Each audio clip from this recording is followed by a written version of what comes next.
I'm the dude. So that's what you call me. Are you a virgin? Yeah, not since I was 10. Are you there, God? It's me, Margaret. Come out to the coast. We get together, have a few laughs.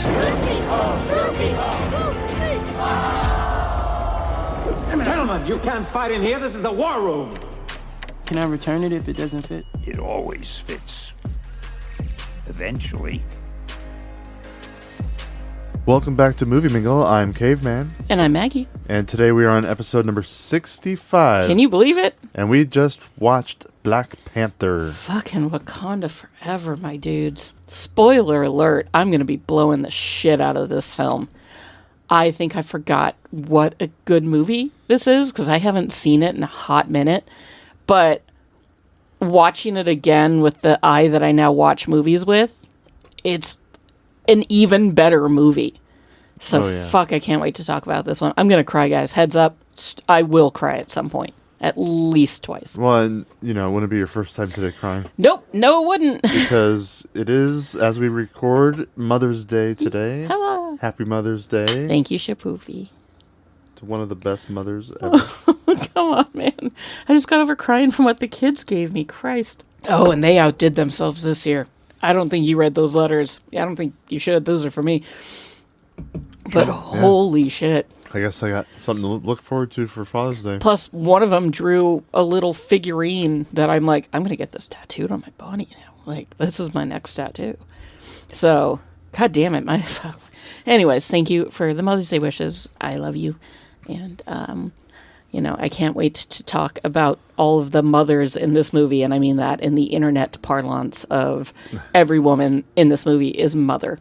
Black Panther from 2018 was directed by Ryan Coogler, who I don't know if people know who he is. He's done a thing or two.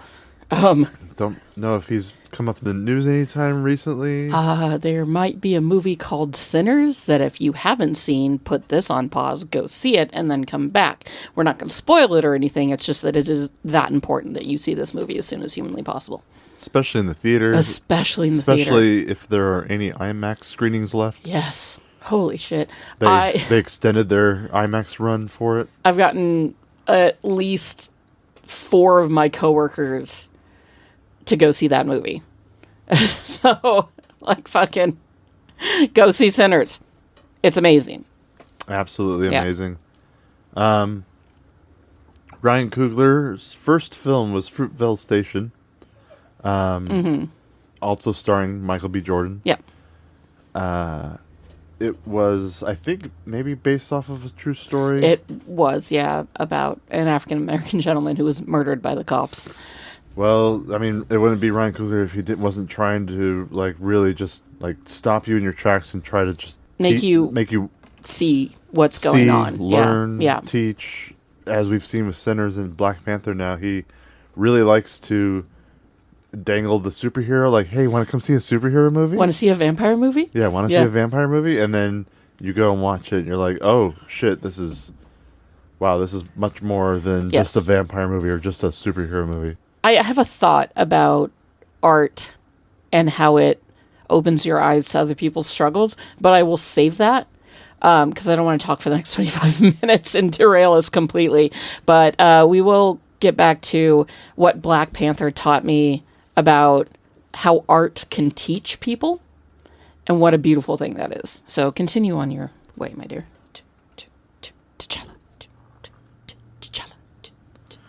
Ryan Coogler kind of made his name though making Creed.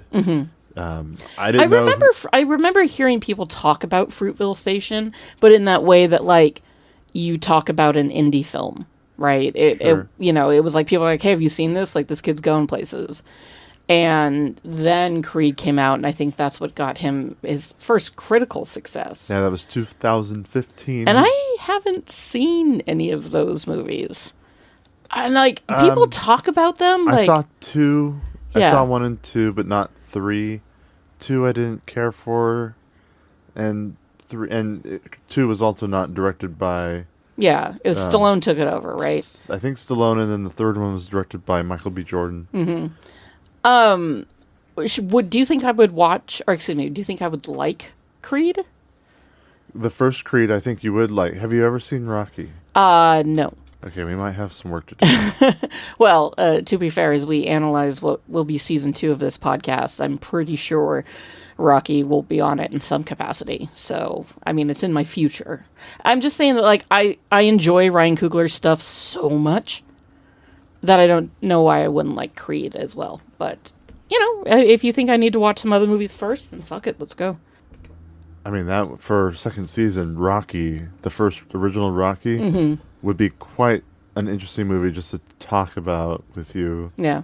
Especially the history and... See, the problem is that I have with Rocky is that, like, we were watching Human Resources the other day and they were making fun of it. Like, everybody's made so much fun of Rocky that I don't know if I could take it seriously. But I'd be willing to try. Because, like, I know all the beats, but I know them because of jokes made about them. And just as a correction now for ourselves, Creed 2 is directed by Stephen Caple Jr., who did the most recent Transformers movie, the Beast Wars one. Sure. Creed 2 had a 7.1 on IMDb. Creed 3 had a 6.7. And then the first Creed is a 7.6. Okay.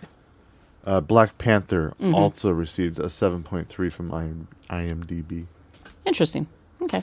But back to... Yes, back to the actual movie we're here to Ryan talk about. Coogler, Yeah.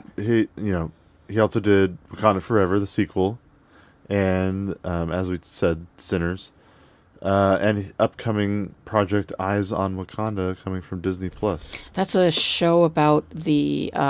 is it kind of like a what if of Wakanda, or is it more like... is it a show about the Dora Milaje?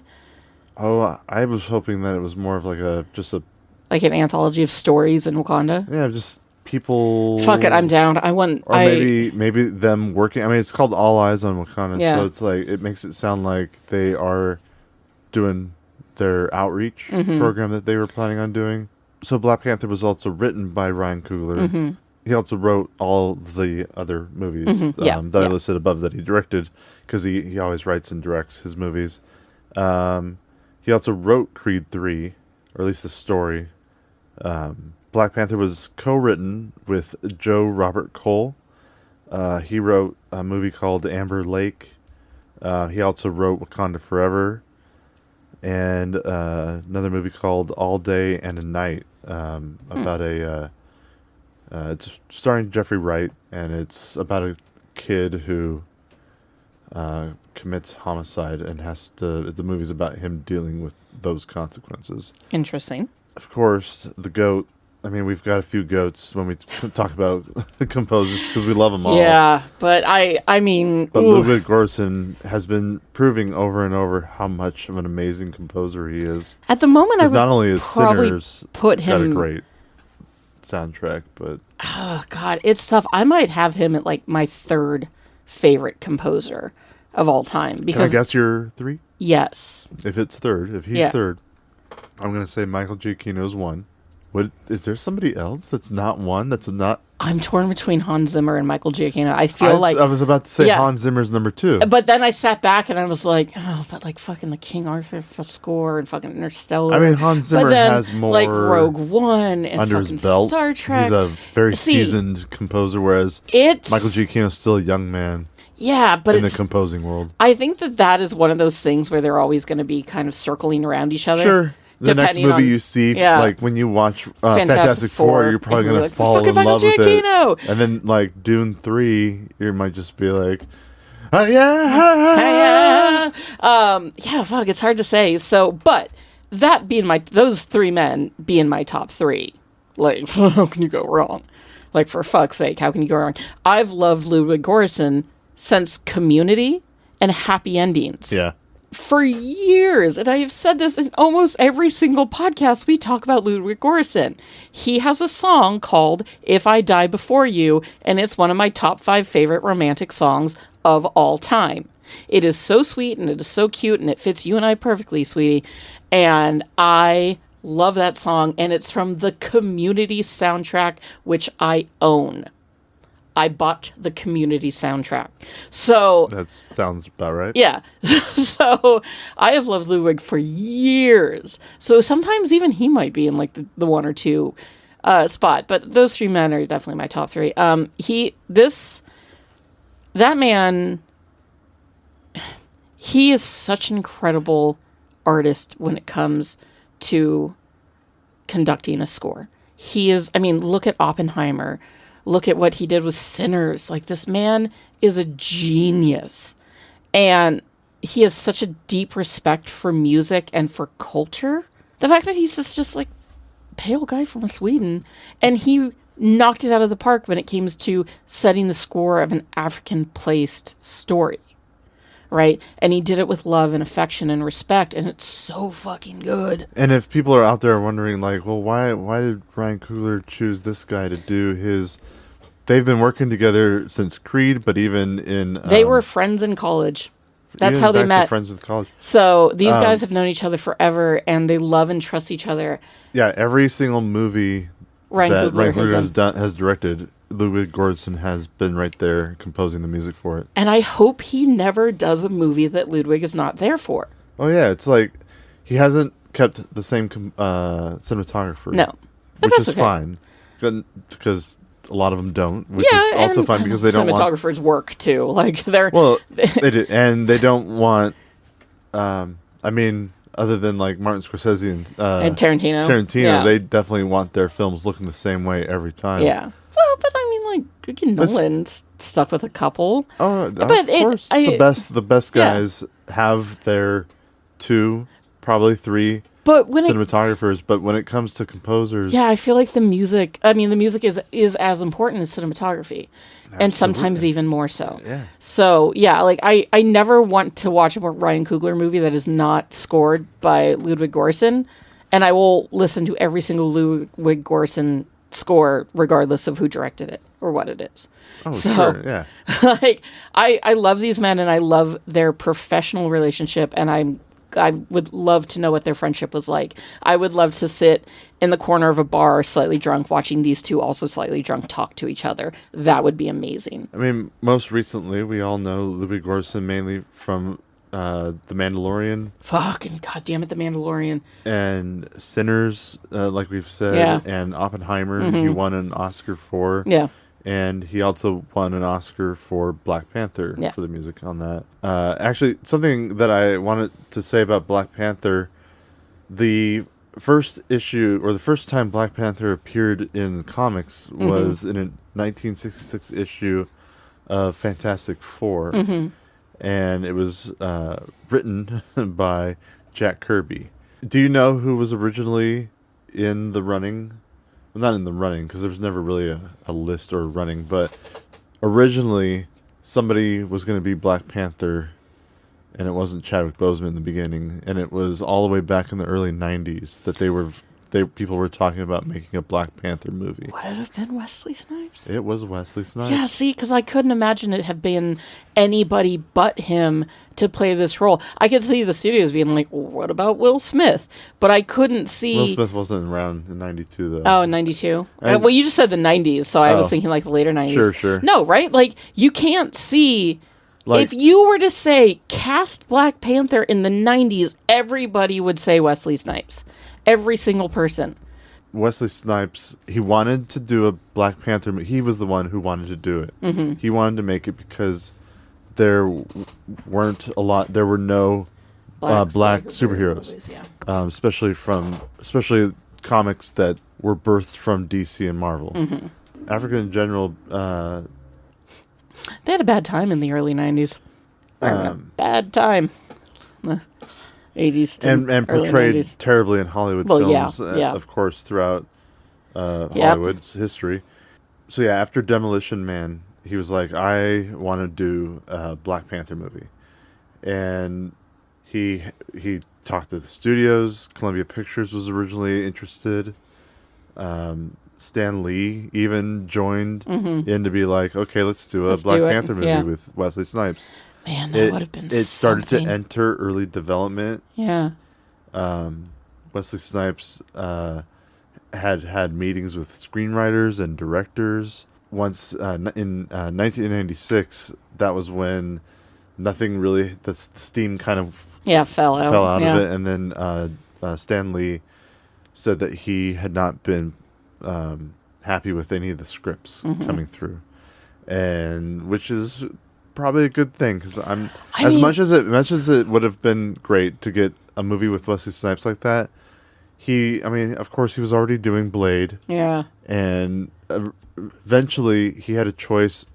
There was a moment where he was asked, what would you rather do, Black Panther or Blade Trinity?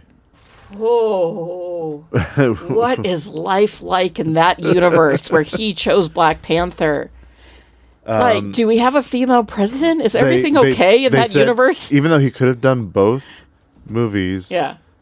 Because his schedule was open and available to be able to do both. Yeah. They felt it would be too weird to have him as Blade and Black Panther in the same, at the same time. Like, the movies would have come out like either the same year or like one right after the other. I forget how the production was. What? But there was a moment in history where there was so close to being a Black Panther movie with Wesley Snipes. A moment in pop culture history. Like, what a butterfly effect moment in pop culture history. Because imagine the universe where he did both. Imagine the universe where he did Black Panther, and that's the way that life carried on afterwards, pop culturally. Like, oh my God. I am glad that we get this Black Panther, though. Early, when they were going through the script, the reason why they didn't go forward with a lot of the Black Panther stuff was because audiences were confusing it with the Black Panther Party. Yeah. And which came out after Black Panther. Black Panther, the comic book, came before the Black Panther Party. But only by like a couple of months. Also around the time of Fantastic Four, the ones with Chris Evans and Yolan Griffiths. Yes. Yeah. Between Fantastic Four and Rise of the Silver Surfer, there were talks in bringing Black Panther up again, starring Djimon Hounsou. I would have watched that. Well, yeah. I would have watched it. Like a motherfucker. God, I love that man so much. Djimon Hounsou is one of those actors where even if something is bad, Shazam 2, he is still the best part of it. Oh, yeah.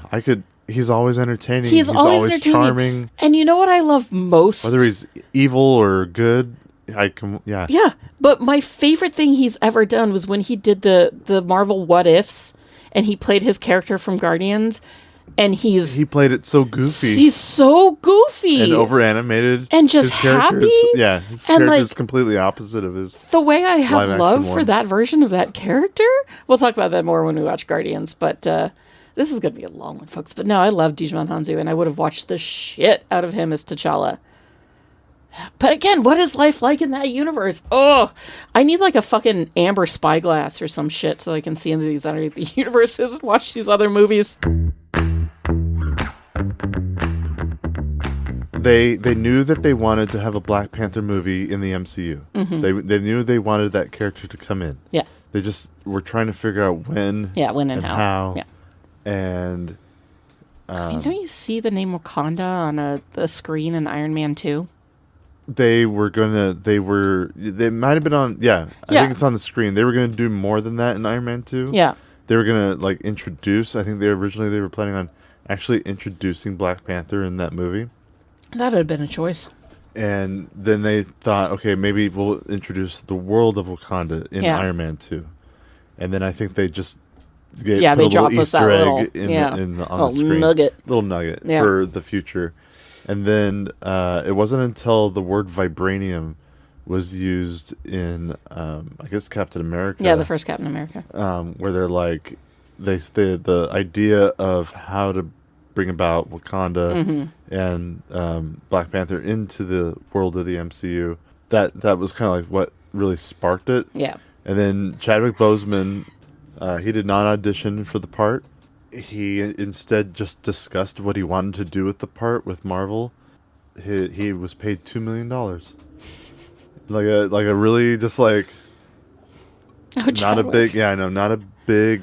I mean, compared to what other actors were getting Yeah. paid in the MCU at the Well, time. I mean, you got to start at the Right, bottom no, sometimes. absolutely. Yeah. You have to make a name for yourself, and you have to. Your movies have to be liked. Yeah. I mean, that's a huge part of why Robert Downey Jr. was the highest paid actor on the team, because people liked Iron Man the most overall. Well, because, I mean, they did such a good fucking job with it. Yeah. No, listen, we could talk about the whole MCU. We really should. We should do just one mega MCU episode. But And then it was Creed, yeah, the movie Creed, that got Ryan Coogler as director for Black Panther. But of course, he was not the first, even the first director that they had in mind. Ava DuVernay was the original yeah, I heard choice, that. Yeah. and even before her, I believe there were some other directors that they had been talking about. I mean, they gave it to the right person. Oh, absolutely. Like, everything came together to make I this would love to perfect know film. what. I mean, she probably loves it. She had a vision in her Yeah. head, and they. No, and that's Yeah. yeah, Which is that's fine. what And that's what a part that's a part of Hollywood is. Yeah. Here's the story I want to tell, and the people in charge of that story going no or It's like yeah, Martin Scorsese doing it, fucking Kool-Aid directing movie. the Kool-Aid movie We have to about start, Jonestown, right? Yeah, we have to keep watching that. We do. Fuck. There's a fascinating The documentary Studio, out there, everyone. which is- Watch The Studio Yeah, on it's great. Apple. Is it time to get into the cast then? No. Okay. So the cinematography was done by Rachel Morrison. Mm-hmm. She's worked on 54 projects, but she's not somebody that I really noticed any of her work, except for a couple things that some similarities to this film. Yeah. She was a cinematographer for Mudbound, which when it came out, which I can't remember what year it came out, but when it came out, it was people talked about it. It was a Mary J. Blige. It's a Netflix thing. I have no memory Yeah, of it's this. a Netflix movie. But Rachel Morrison, the cinematographer, became the first woman to be nominated for an Academy Award for Best Cinematography. Hell of a cast. Dee Rees, who wrote Mudbound, became the first African-American woman to be nominated for Best Adapted Screenplay. Damn. Mary J. Blige becomes the first African-American woman to receive multiple Oscar nominations in the same year. Additionally, she becomes the first person to be nominated in both a music category and an acting category in the same year. And then she also did the cinematography for the movie Dope. Oh, I've heard of Dope. Yeah. People directed talked by about that one a lot. Rick Famuyiwa, who does those Mandalorian episodes, which are some of his episodes are some Would I of the like best. Dope? Because I remember people talking about that like crazy. You'd probably, Enjoy it? I think so. I don't think there's anything that you would dislike to Yeah. really. And another one of those movies that I was just sort of like, I'd take it or leave it. So it made some Mudbound made some history. Yeah. And then Black Panther also made some history when Ruth E. Carter, who Yeah, I was remember the her. costume designer for Black Panther, which those costumes, Those fucking costumes. the costumes, and we don't usually talk about costumes, My fucking God. but Those costumes are some of the most incredible pieces of art ever. well, she won an Academy Award for it, plus, And rightfully plus many, so. many other Yeah. awards. How could you go up But against that? she became the first African American to win the Academy Award for Best Costume Design. Yeah, I remember that when it happened. And then Hannah Beecher, who won an Academy Award for Best Achievement in Production Design, was the first African American to be nominated and win an Academy Award for Best Production Design. So Do you know- between Mudbound and Yeah. Black Panther, there was a lot of firsts. Which is great, but also like it took this goddamn long. Took this goddamn long. Anyways, 2019. Yeah. Do you know what the first? I mean, Maggie. The Academy's almost been around for 100 years. Yeah, and now they just Now have to they- finally start. Well, I know it's goddamn now the they Academy. have to God damn finally- you, Academy of. Do you know what the Black Panther was the second comic book movie to win Best Production Design? Do you know what the first is? Wild stab. Just throw it out there. Spider-Man? Batman. The first Batman won production. Was the first comic book movie to win production design, and then it took until Black Panther for another comic book film to win it. Yeah. But again, so not there was never another no. So far, those are comic the movie only two that I'm aware of. that have ever won a production design Yeah. award. Oscar, yeah, Oscar. yeah, Oscar. Because usually superhero movies, the one award that they could usually win, or Yeah. at least get nominated for, is best visual effects. Yeah, yeah. No, comic book movies usually don't get on the occasion. That's impressive. Yeah. That Batman Yeah. and Black Panther. I don't think I knew that Batman was an Academy Have Award-winning movie. production- Actually, No, I don't think I did. But the fact that, because like I said, most superhero movies Yeah. always get visual effects. Yes. But the fact that Black Panther got best achievement in music, it won best costume design, it won best production design, and it was nominated for best sound and for best picture of Yeah. the year. yeah. And which this is the one award that they were nominated for that I wish they had won. Yeah. Because I believe that it was stolen from them. They were nominated All the Stars from Fucking- Kendrick Lamar and SZA. Oh, that song is so They goddamn lost. good. Yeah. Do you remember 2019 who they No. lost that to? No, it's gonna make me angry. It might. Yeah. Who is it? Lady Gaga's Shallow from A Star Is Born. They were robbed. Yeah. No, Black Panther was robbed. Yeah. All the Stars have- is an amazing song. And I have no desire to ever watch A Star Is Born. Any God, version, no. but I've heard- especially that but I've heard version. Shallow. Yeah, and it's a fine song. It's fine. And I don't get me wrong, I fucking love Lady Gaga, Our Lady of the Gaga, Mother Monster forever. That's not her best work. Does she deserve all the Grammys for her most recent album? Yes. And she deserves all the awards ever, but I think that Kendrick Lamar should be an Oscar winner, and I think he will be one day. So, One day. one day. He'll EGOT. A minor. Rotten Tomatoes has it at a 96% from critics. Which, thank God, there are critics around who are smart.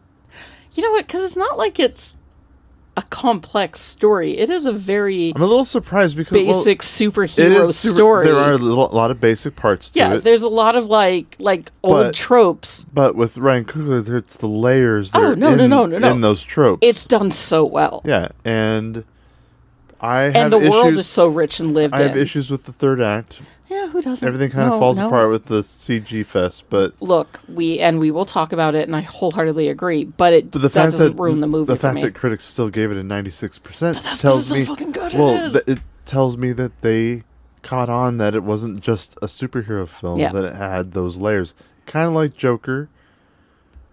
But Joker, I refuse to call it a superhero film. I really wish, listeners, you could have seen how hard my eye just twitched Yeah, I when had to. you said that. That's why I paused a second because I had to really think about what I had said.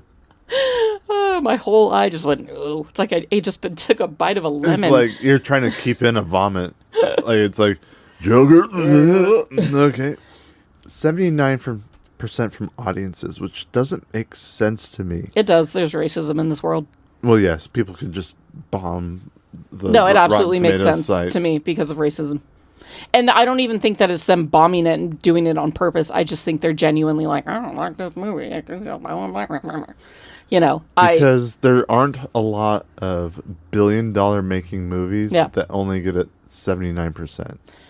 Racism. Titanic got a 69%.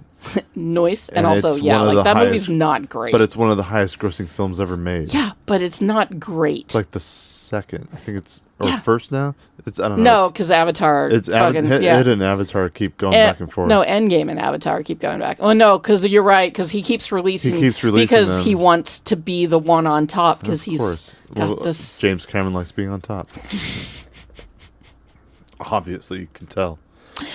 I'm just saying he's probably making up for something that's not Titanic sized. I Letterboxd gave it a 3.7 out of 5. Racism. Metascore of 88, which is at least better. And a 7.3 on IMDb, but IMDb gives everything at least set. Like their 8s and 9s don't exist. I'm not saying that if you don't like this movie, you're racist, by the way, but I am saying that there are plenty of racists out there that did not like this movie. But it's a red flag. It's a bit of a red flag. Unless you have some solid arguments against why you don't like it, I will probably consider you a racist if you don't like this movie. I do have a coworker who has some good, solid arguments. Yeah. He just, I don't think he's into superhero movies. That's fair, and that's fine. You're right.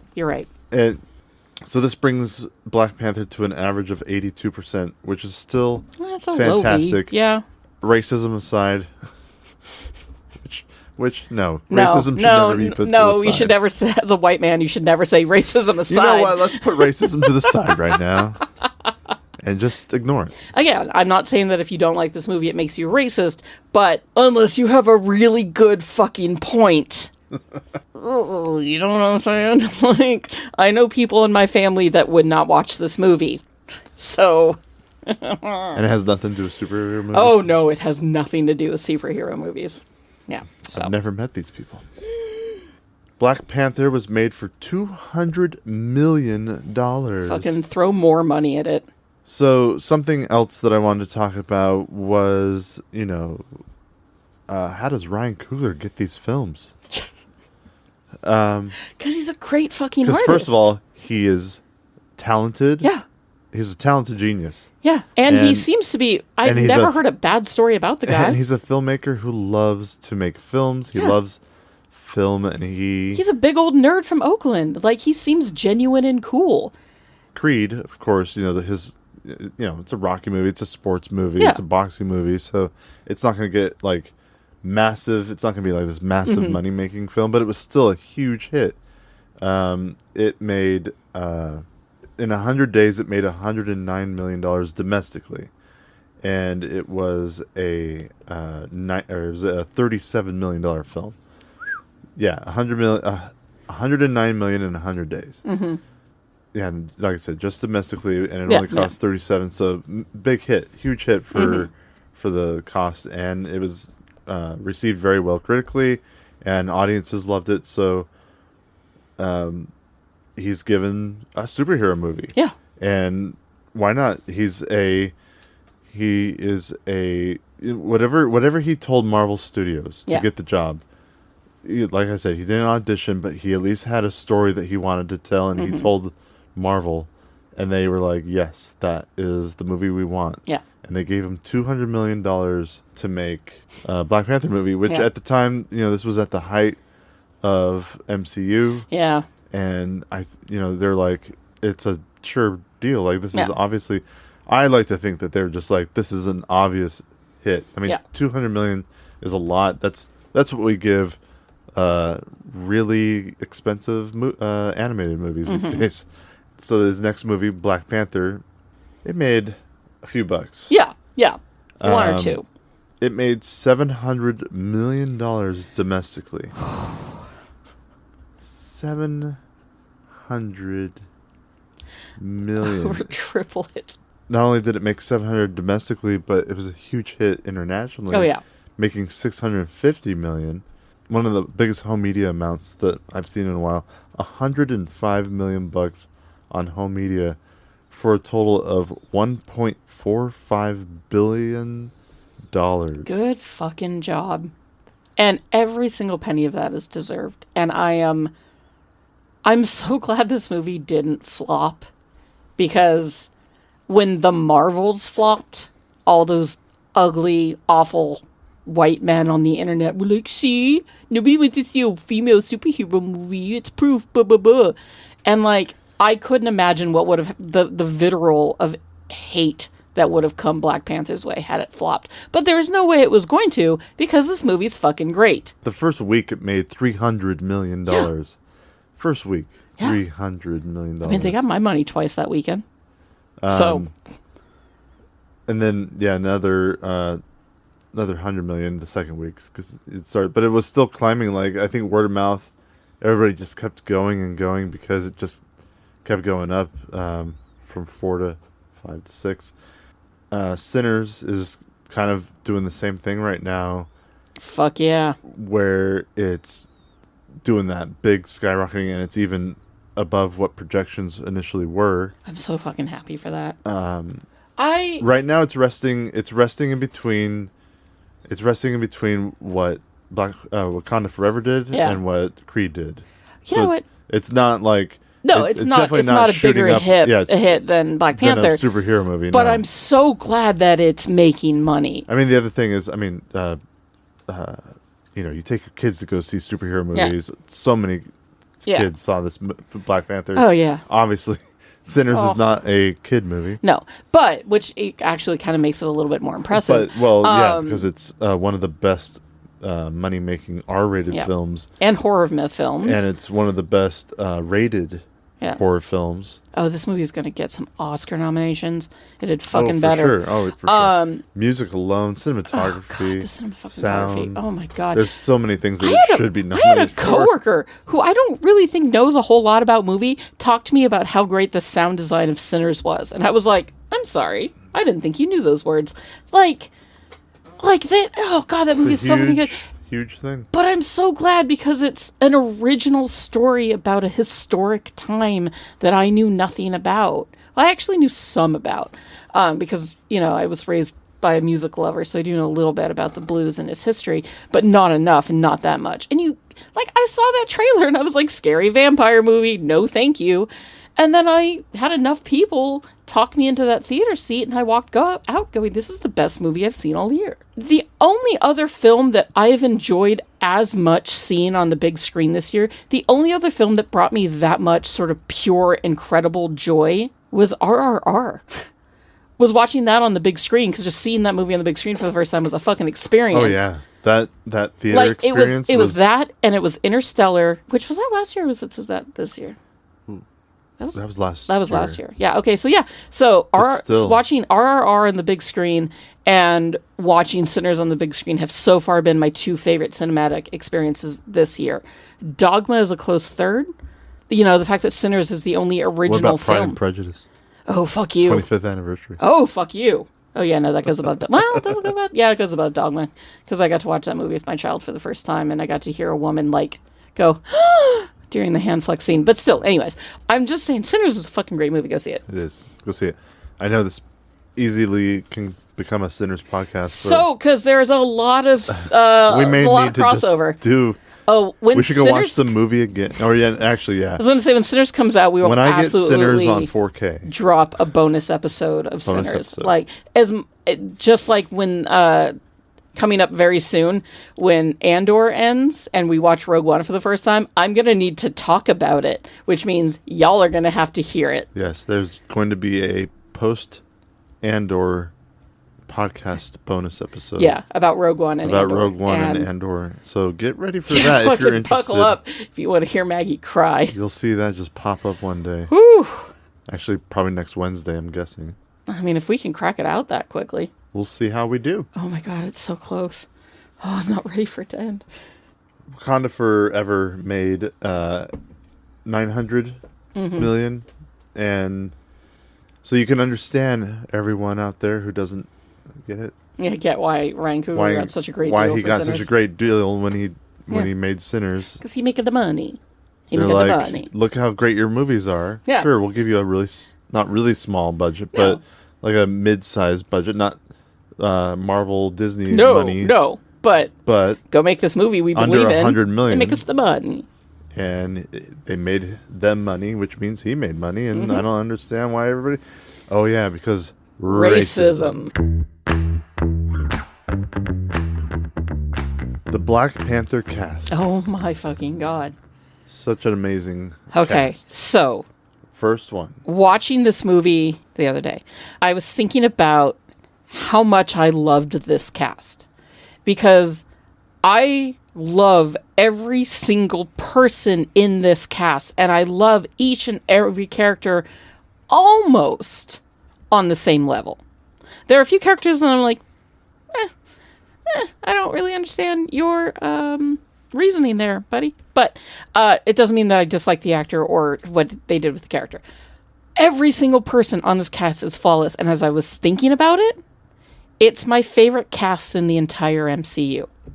You take any MCU film, and I'm going to remove the Avengers because it's just too many. But I'm talking about, like, especially not only for a debut film, well, or, you know, an origin film, I guess you could say, because we'd already met Black Panther. But for an origin film, is there a better cast than this? I mean, the only other one I could think is Guardians, and the Black Panther cast still blows them out of the goddamn water.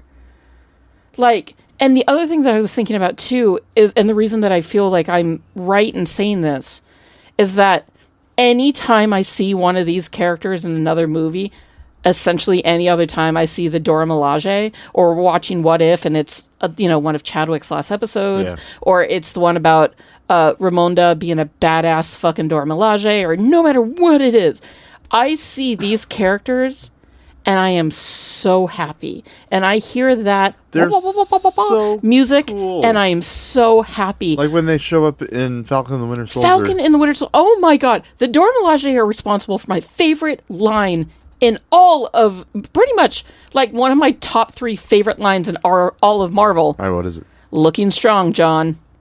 When Bucky is watching John Walker get his ass kicked by Ao and her Dora, and he just lets out that little quip, that is on par with I Am Steve Rogers, when Steve introduces himself to Groot. I am Groot. Oh, by the way, this is a friend of mine, Tree. I am Groot! I am Steve Rogers. And I can't even think of a third one right now. But, like, that is one of my favorite moments. I love this cast so much.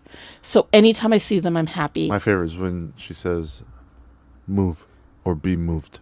Move, or you will be moved.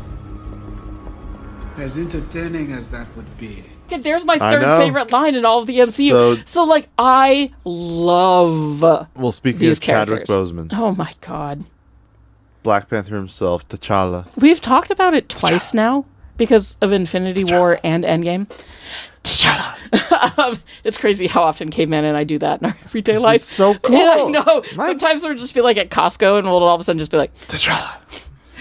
T'Challa. Like, it's such it. I fucking love him. I've cried about Chadwick Boseman before. I'm going to cry about him again. Losing him hurts so much. I mean, yeah, saying gone too soon is like an understatement. It is almost a disservice to that man's life. How we were blessed with him for such a short time, and he did everything that he did is incredible. And if you've only seen him in the MCU, yeah, go watch his other shit. Go watch his movies, oh because my God. That James Brown biography is insanely good. He is so good as James Brown. Yeah, so good. I have told so many people about that movie. Get On Up. Awesome and kind of underrated. It is on. Yeah, that came out in 2014. I love Chadwick Boseman and his giant tooth so very much. What's that face? Sorry, I just realized that he's been in TV shows that I really like. Oh yeah, like so many. Like, and then you'll just be sitting there watching an episode of ER, and Chadwick pops up, and you're just like, tooth. Well, he's Fringe, baby. Fringe. Yeah, I love Fringe. He's in an episode of Fringe. He's in an episode of Justified.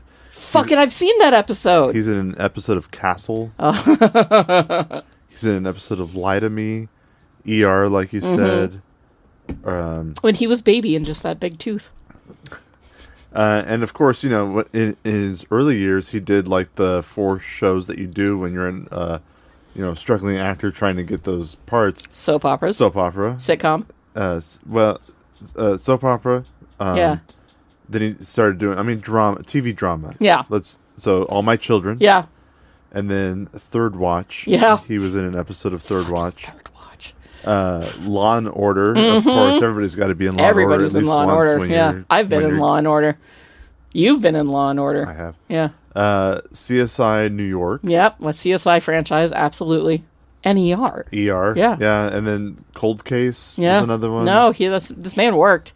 Of course, he was a up and he does what every actor has to do to be able to make a name for them. But everybody saw the greatness and he kept going. And everything, as we go along, it just keeps building the amount of work that he starts getting, because after Fringe, he did The Kill Hole. He was the lead in The Kill Hole. Yeah, it's an Iraq war movie. Oh boy. Yeah, no wonder I didn't see it. and it was only a 4.4 on IMDb. Ooh. So, But I bet he got reviews. But after the kill, the very next year, Yeah. he is playing Jackie Robinson. I've always wanted to see that. 42. It's a great movie. I do love a good baseball movie, especially one that'll make me cry. I did not know he was in Gods of Egypt. Yeah, well, because we all try very hard to forget Gods of Egypt. Robin, no. I might have to watch Gods of Egypt again because I love Nicolaj Coster-Waldau and I love Jared Butler and I love terrible films with actors that I like. If you're watching this movie, we're watching this movie and we're watching it stoned.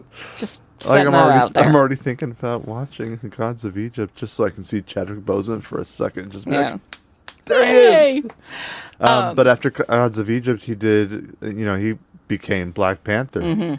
Then he gets to play Thurgood Marshall and does movies like 21 Bridges and The Five Bloods. And then his last live-action movie was Ma Rainey's Black Bottom. Which he was great in, even though I was bored by that film.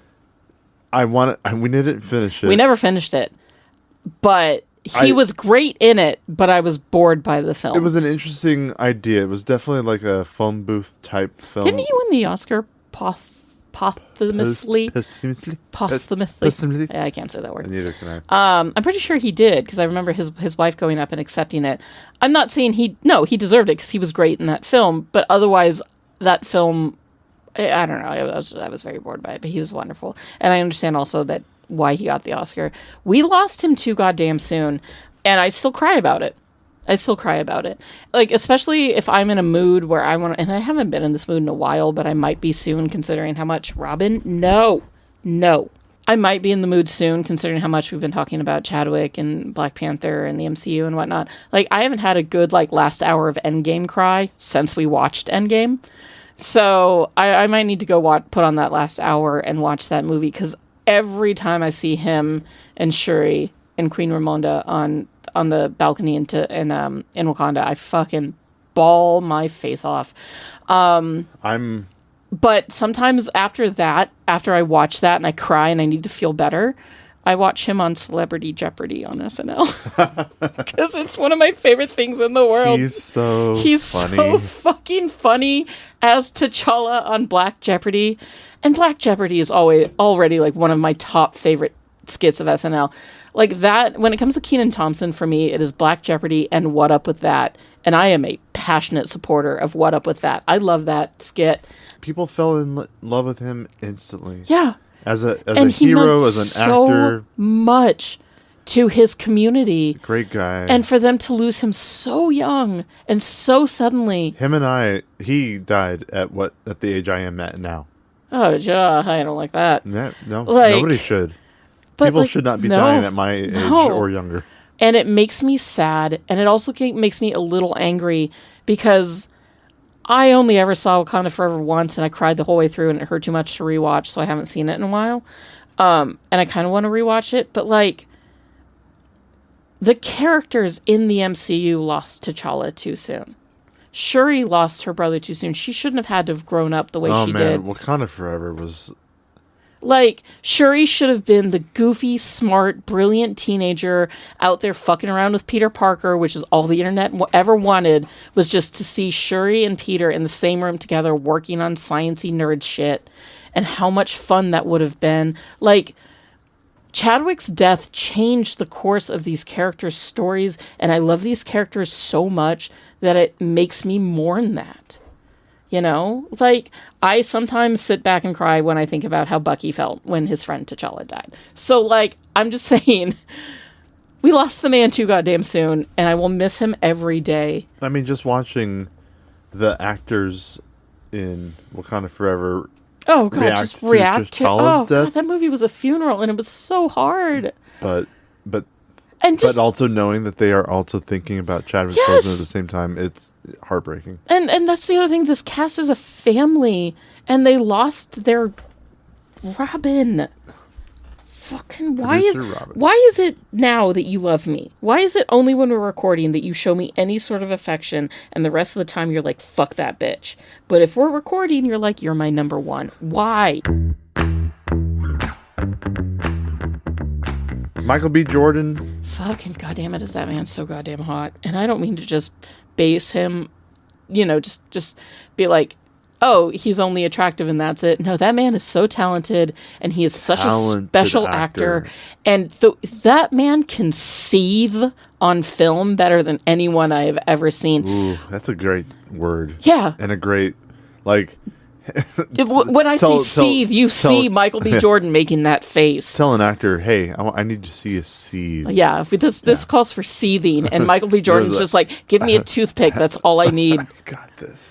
Like, that man is such an incredible actor, and I would love to see him in something where he's not so goddamn serious. Like, I want to see him in a romantic comedy.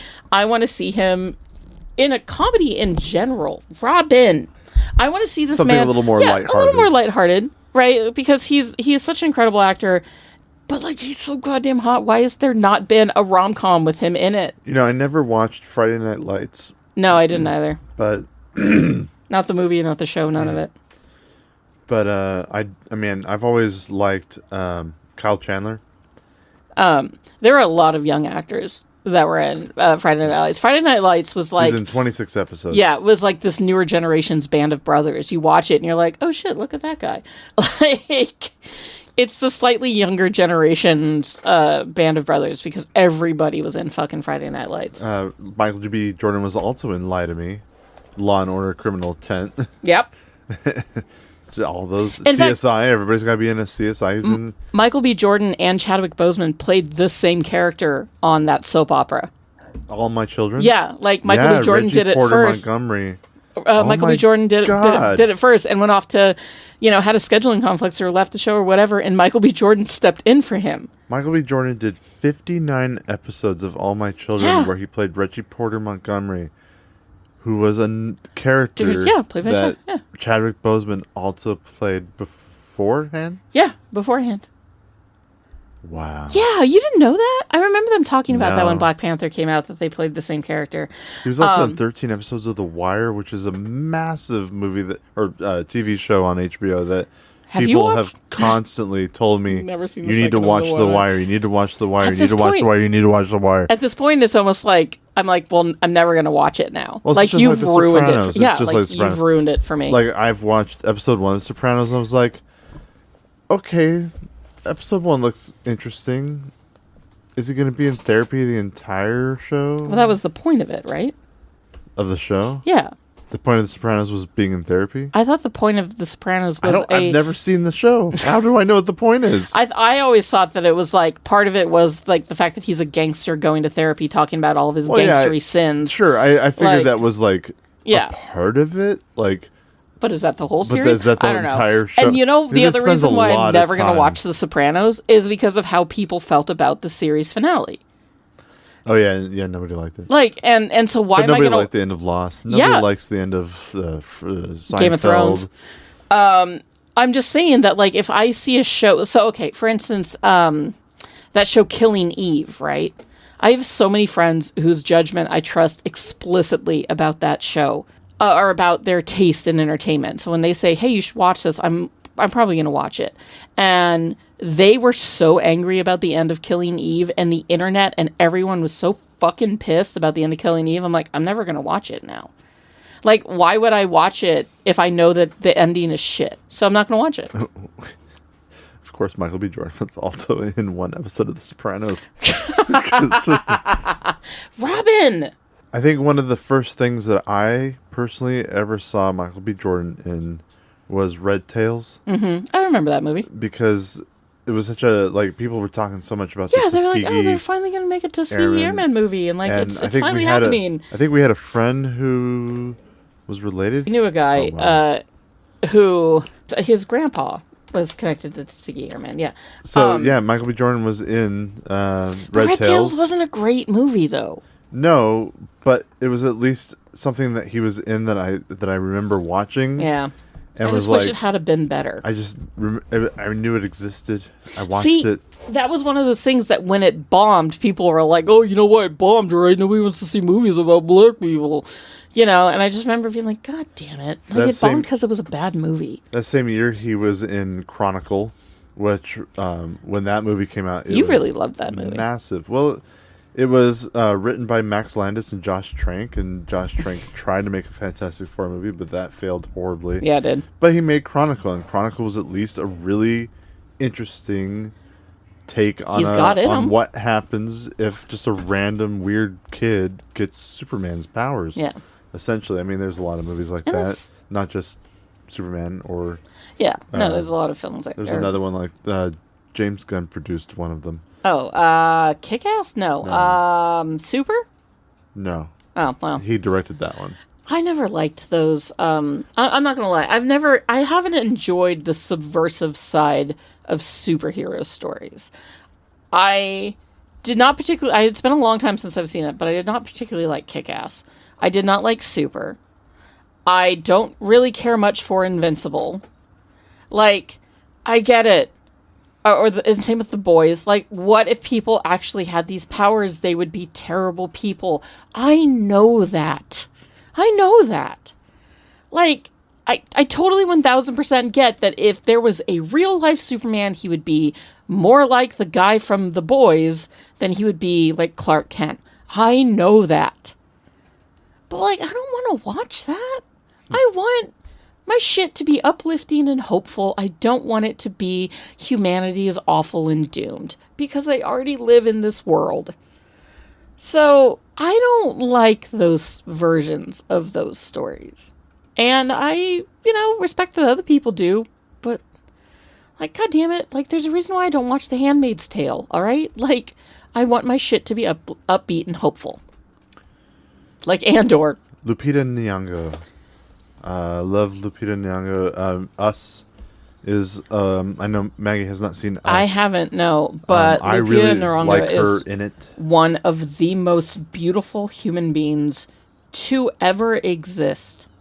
She is so goddamn pretty, and she is so talented, and she is so clever that, yeah, she can be fucking a warrior princess in Black Panther, and she can be a tiny old woman that looks like my mom in The Force Awakens, and she can be a robot mother that devastates my soul. And I love everything she's ever done. I cannot believe I haven't watched the 355 yet, which is a female spy movie with Sebastian Stan. Like, how have I not seen this movie? Oh, interesting. But I just never think about it. I don't know. Well, she played Roz in The Wild Robot. Yes. She was also, I don't know if you knew about that movie Little Monsters. Yeah, I watched it. But I've heard good things about it. I watched it. It was a fun little zombie movie. Mm-hmm. I mean, imagine being faculty or teachers at a elementary school, and then all of the elementary school kids turn into zombies. It'd be fucking terrible. Yeah.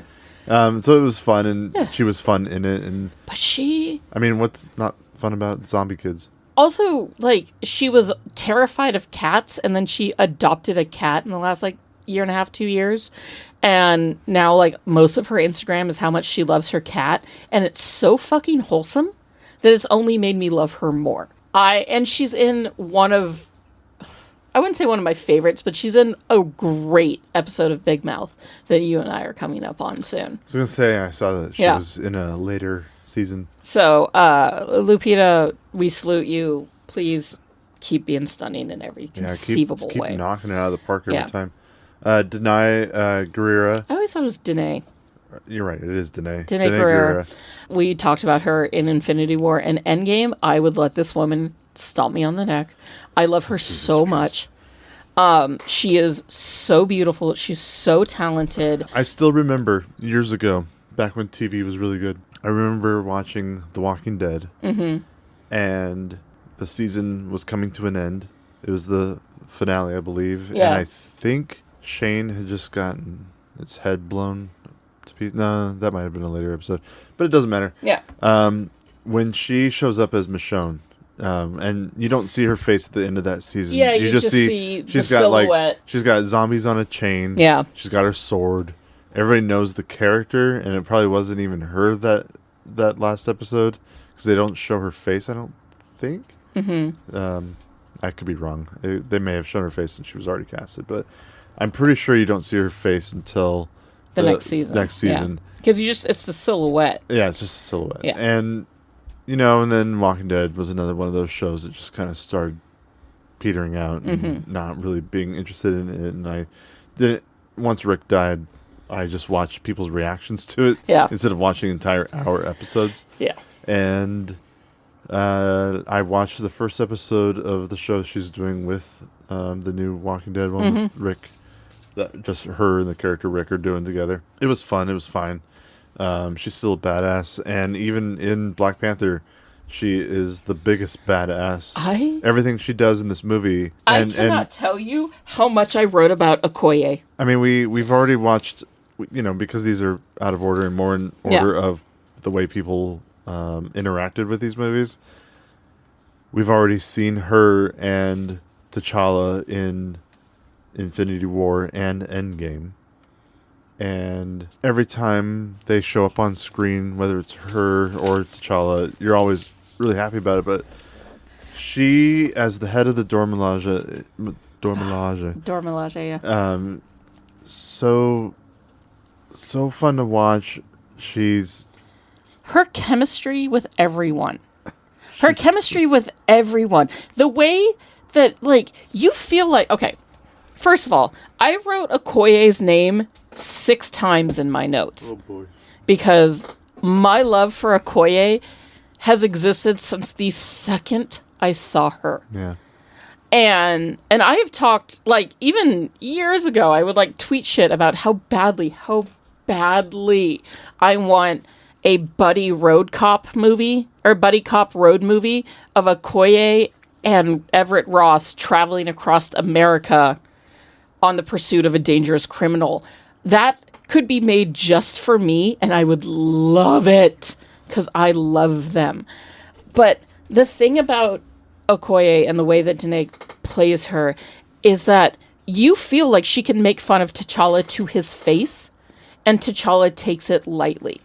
You can tell that when she looks her husband dead in the eyes and says, "I would kill you for this country," you feel it. She's serious. The presence of Okoye is the most powerful presence in the MCU for me. I mean, she has to. She's a general. She is. I mean, she takes charge. She kicks ass. She's stunning. Is one of the greatest female characters she is the greatest female character in the MCU.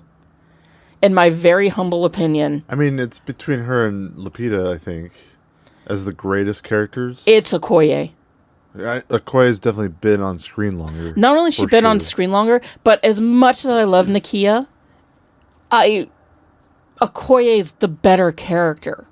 Because Nakia's the love interest, and she's the spy, and she's the eventual mother of the child, and all of that stuff. There is a different agency to Okoye than to Nakia. And it's not just the fact that Okoye is loyalist to the throne, and Nikita is a loyalist to the king. And that's, when they have that incredible fucking scene in the throne room after Killmonger has taken power, where Nakia cannot understand why Okoye is not coming with them to protect the royal family, but it's because Okoye has to stay there and protect the throne, not protect Killmonger, protect the throne of Wakanda, because that is where her loyalty lies. And Nakia's loyalty is to the royal family, which is why they kind of have that incredible scene. I fucking love Okoye. I love the Dora Milaje so much. I love Okoye. I love Danae Guerrera. Yeah. She is a flawless person, and I want to hug her, but not in a creepy way, if that makes sense. I love her in my soul. And again, this goes back to the depth of my love for this cast has always been there. I just don't talk about it a lot because I guess I never had the chance to. I have had the chance to, but now I get to fucking talk about them, Danae was also in an episode of Lie to Me. Of course she was. Law and Order. Uh-huh. And Law and Order Criminal Intent. Do you wonder if they sat around at the lunch table in between filming? In Law and Order too? What was your Law and Order like? Were you the victim or the villain? Or hey, what was it like to be on Lie to Me? Do you remember that one assistant director? Oh yeah, Ted. And then when we did we talked about this movie in our Scott Pilgrim episode, but She was a voice in Tinkerbell and the Legend of the Never Beast. I want to watch that one again. That one made me cry pretty played hard. You know what I want to see Furry Fury? very badly is a movie where Danae Guerrera and Wumi Masako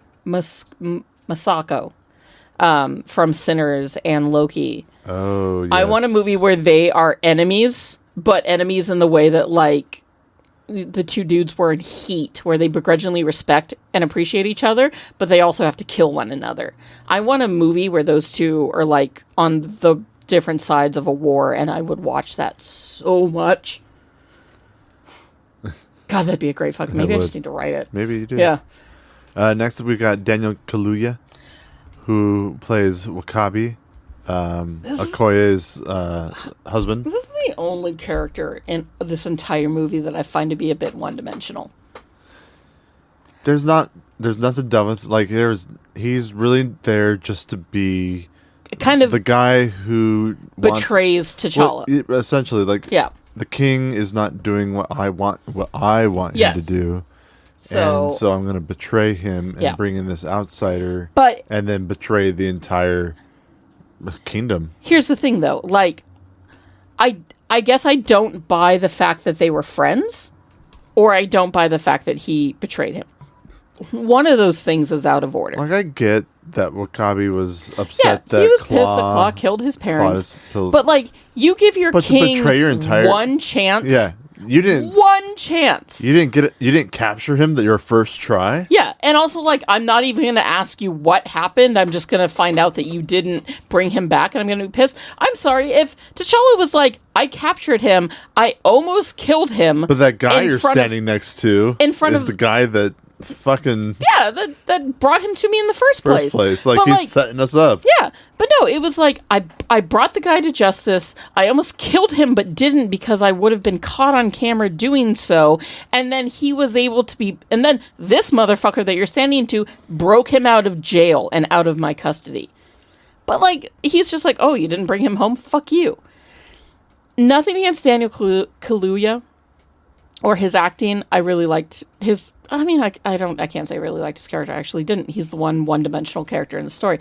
But one of my favorite things about his coming to Black Panther was he put out a video, or somebody put out a video on Instagram of Daniel coming to set and the entire cast rushing at him like in Get Out. Jeez. And then he's just like, really? Like, again? Okay. And it's a really funny, cute little video, and I'll have to find it for you after this podcast. But that always endeared me to him as this role. But then as this role progressed, I was sort of just like, no. Well, fuck that guy. Like, fuck that Judas. I don't know. He's the only character, but it's nothing. It's the actor. It's all about the character and his motives. Next up, we have Letitia Wright, who... has been in, I mean, a very handful of things. Yeah. Not a lot, 30 projects. I really only remember her from that episode of Black Mirror that I begrudgingly watched with you. Yeah, the Black Mirror episode that kind of wraps. It essentially tells you this whole time. Yeah. All these different technological devices that have been kind of a warning in a way. Are all part of the same universe, all made by the same... Yeah, and it's like a museum that are being... This is a museum of all this stuff. And a lot of Easter eggs like, ooh, I remember that episode. Ooh, I remember that episode. And she's the one who... It's one of the few Black Mirror episodes that I've begrudgingly watched. The other being... the first one, which I watched and went, abso-fucking-lutely not. Like, I will not watch any more of this. And then you've talked me in the San Junipero. And you talked me into the one where Anthony Mackie and Yahya Abdul-Mateen make out, which I need to rewatch for reasons. And then that one with Letitia Wright was the only other one that I have, I think, voluntarily sat down and watched with you. The rest I've either only watched in bits and pieces or just haven't cared about at all. Because I can't. Again, happy, lighthearted, not fucking Black Mirror. But Letitia Wright has also had some problematic opinions about things that she's talked about on the internet in kind of in a dumb, like, she's still young kind of way. But I think she's a really lovely actress. My love for Shuri is vast and unending. And again, I'm so sad and angry that Shuri had to grow up and take over the mantle of the Black Panther and lose her fucking... Why did she have to lose her mom? I mean, spoilers for Wakanda Forever, guys, but, like, you should have seen it by now. Like, why did she have to lose her mom, too? Like, that just... I don't know. Like, I just feel so much... I loved Shuri so much in this movie and in the Avengers films, what little we got to see of her. And then to have to kind of age and brutalize her character by the unfortunate death of Chadwick and T'Challa, it hurts. I feel for that character because she's just so much fun, and she is the smartest person in the MCU. She is canonically smarter than Tony Stark.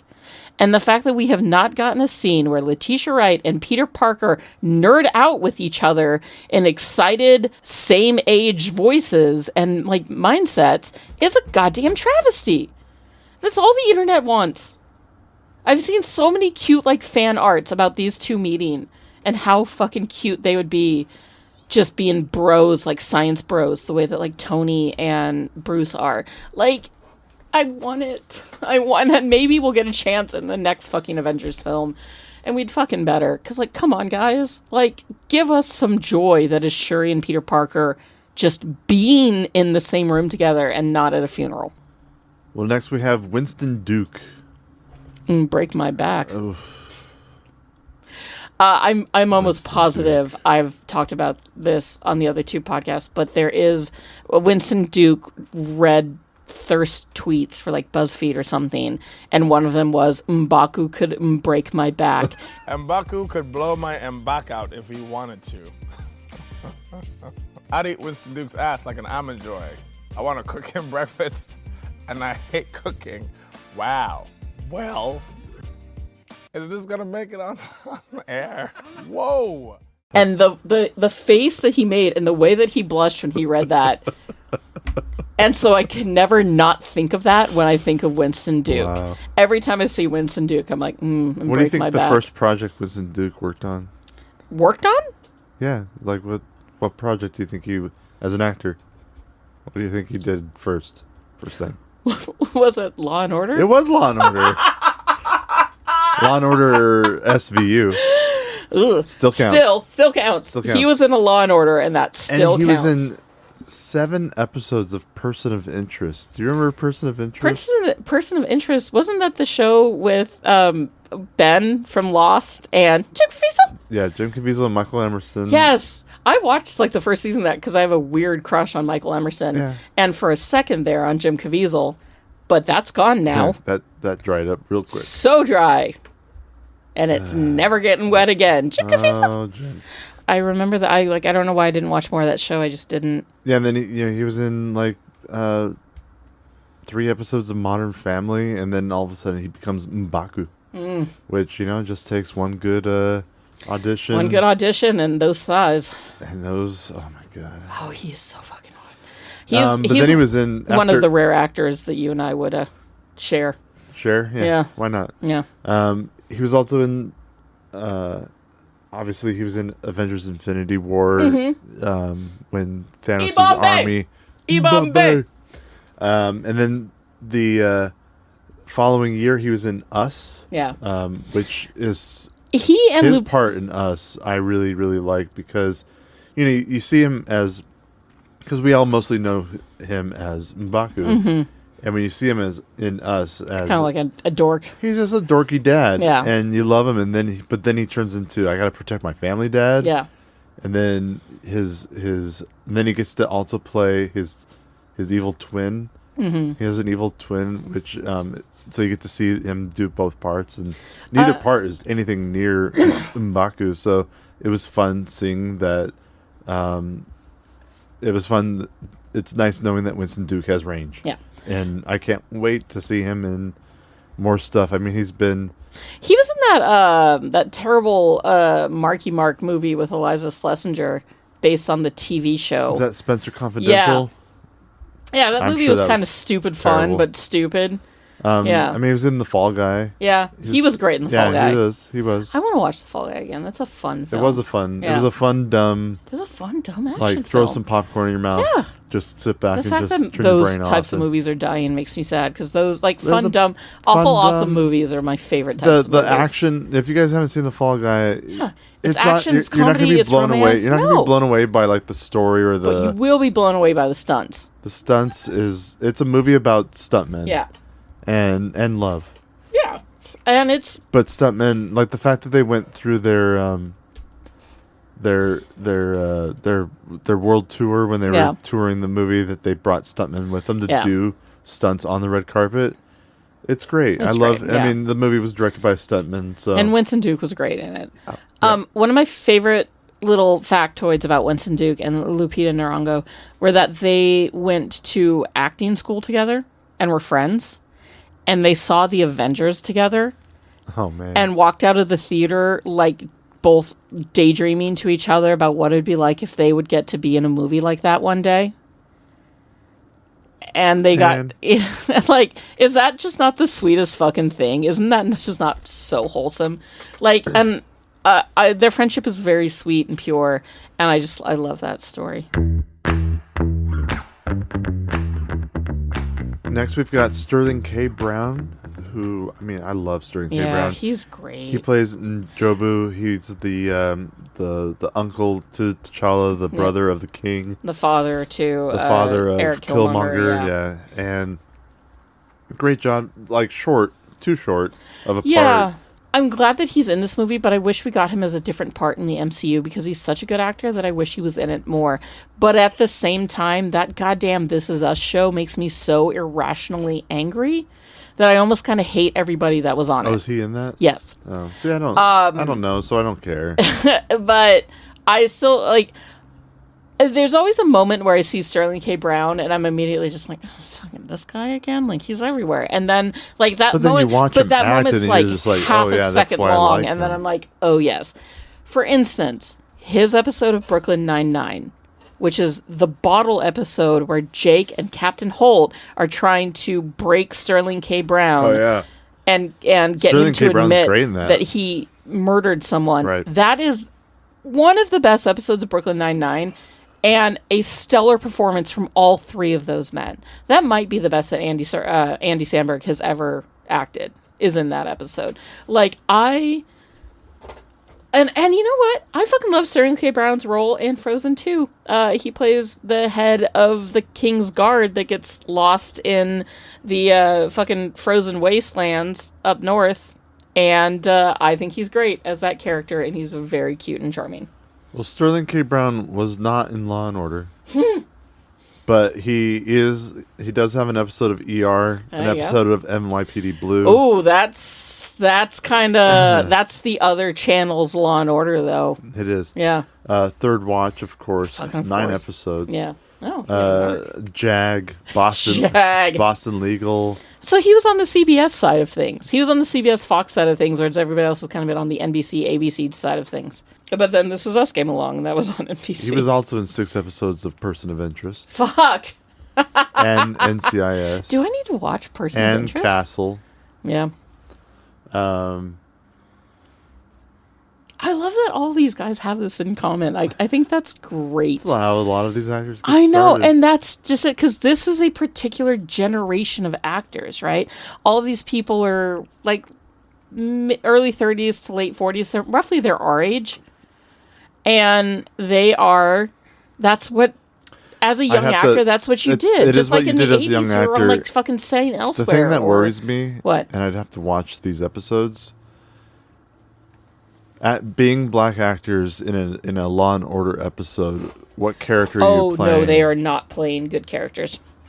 I know, for instance, that Chadwick Boseman's character in both ER and Justified were gangbangers.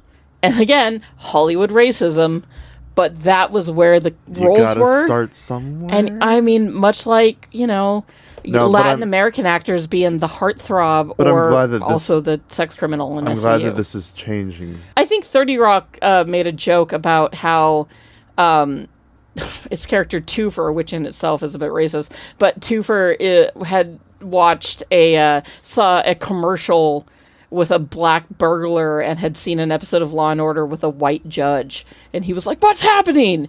You know, because like the roles were starting to reverse and change. Oh, yeah. But there was definitely like that stereotype for a while that, you know, the people of color played a particular role. I mean, look at what Asian women have had to do forever. Yeah. Like, it's, you know, I'm so glad it's finally changing. And people like Ryan Coogler are helping make that change. Black Panther helped make that change, right? That we can actually finally give people of color their own stories and their own agency that's not just gangbanger. Yeah. Or delinquent. Or black nerd. Like, those are the 3 roles. Well, there's always the token black guy. Token black guy, but no, I was going to say the magical black the magical black person. The magical black person was that was kind of, that role died out in the 90s. It's funny because it kind of sort of died out with that older generation of Black Panthers. You don't know. No, you don't know. You don't know that. You don't even think about it. Like when I watched The Legend of Bagger Vance. I think that's what killed the magical black man stereotype, by the way. That movie is what destroyed that stereotype. That movie as a kid. I think that was what made a bunch of people step back and be like, all right, done. We're fucking done with this one. Yeah. Don't do it. Tarantino, put that pen down. It is giving people of color and people with different voices, you know, the LGBT community, basically anybody that's not a straight white man, it is giving a voice to their stories, and that the popularity that started to swell in the last 20 years of the want and need for those stories, and Marvel has everything to do with it. You know, yes, it's silly because it's like, I'm Black Panther, I put on a cat suit and I scratch you. Like, at its base, it's very quite silly, but it's deeply important to the progression of pop culture and hopefully people's hearts and empathy and kindness. Although unfortunately that's not the case because we live in this world, but still. Angela Bassett plays Queen Ramona. Oh my god. All right, you know what? She was fucking robbed for that Oscar in Wakanda Forever. Absolutely. And people are still like, you were upset about it, huh? And she's like, yeah, and I have every right to be. People will call her out for being upset that she didn't win the Oscar. And she's like, I am a human being. I have every right to be disappointed. Yeah, what's wrong with being upset? Like, it's still it's because she's a black woman and she's not allowed. Like, oh, wait. Racism. Angela Bassett is Goddess Mother, Eternal Supreme. Fucking, she's Angela Bassett. I mean, she's done everything, and she has been flawless from the start, and she'll be flawless until the day she dies. And I am so glad. Could you imagine anybody else playing Ramonda? Yeah, she lost to Jamie Lee Curtis for Everything Everywhere All at Once.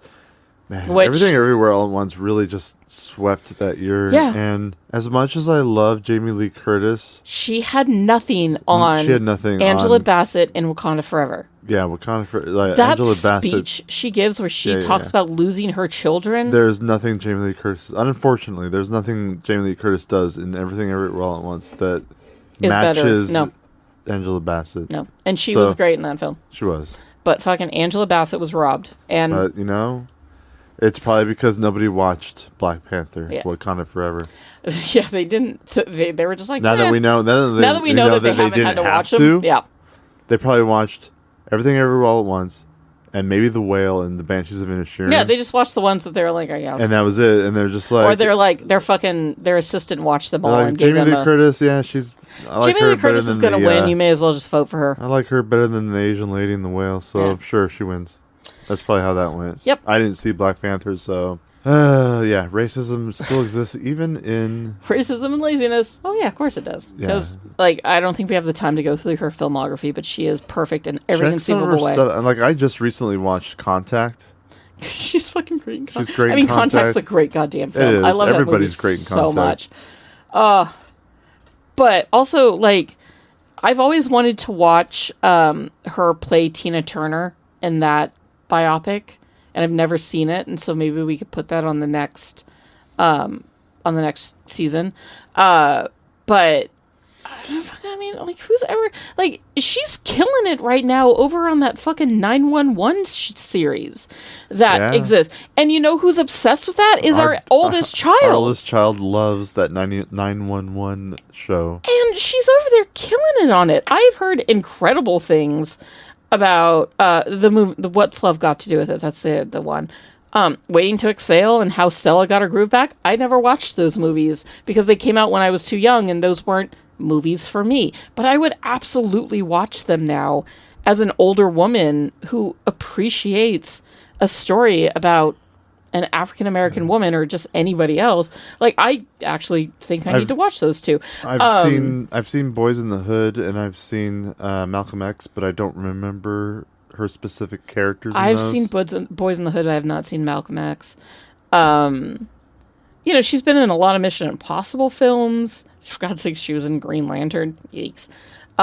She was even in, like, Kindergarten Cop. She has done everything, and we love her. She was in ER. She was in ER. Of course she fucking was. Of course. I mean, she's been in 110 projects, which is just... And you know what? Astounding. Long may she reign. She was in Mission Impossible Fallout, which is by far, so far of the 7, soon to be 8 this month. Mm-hmm. But of the 7 Mission Impossibles, Fallout is by far the best, and she's in that one. Yeah.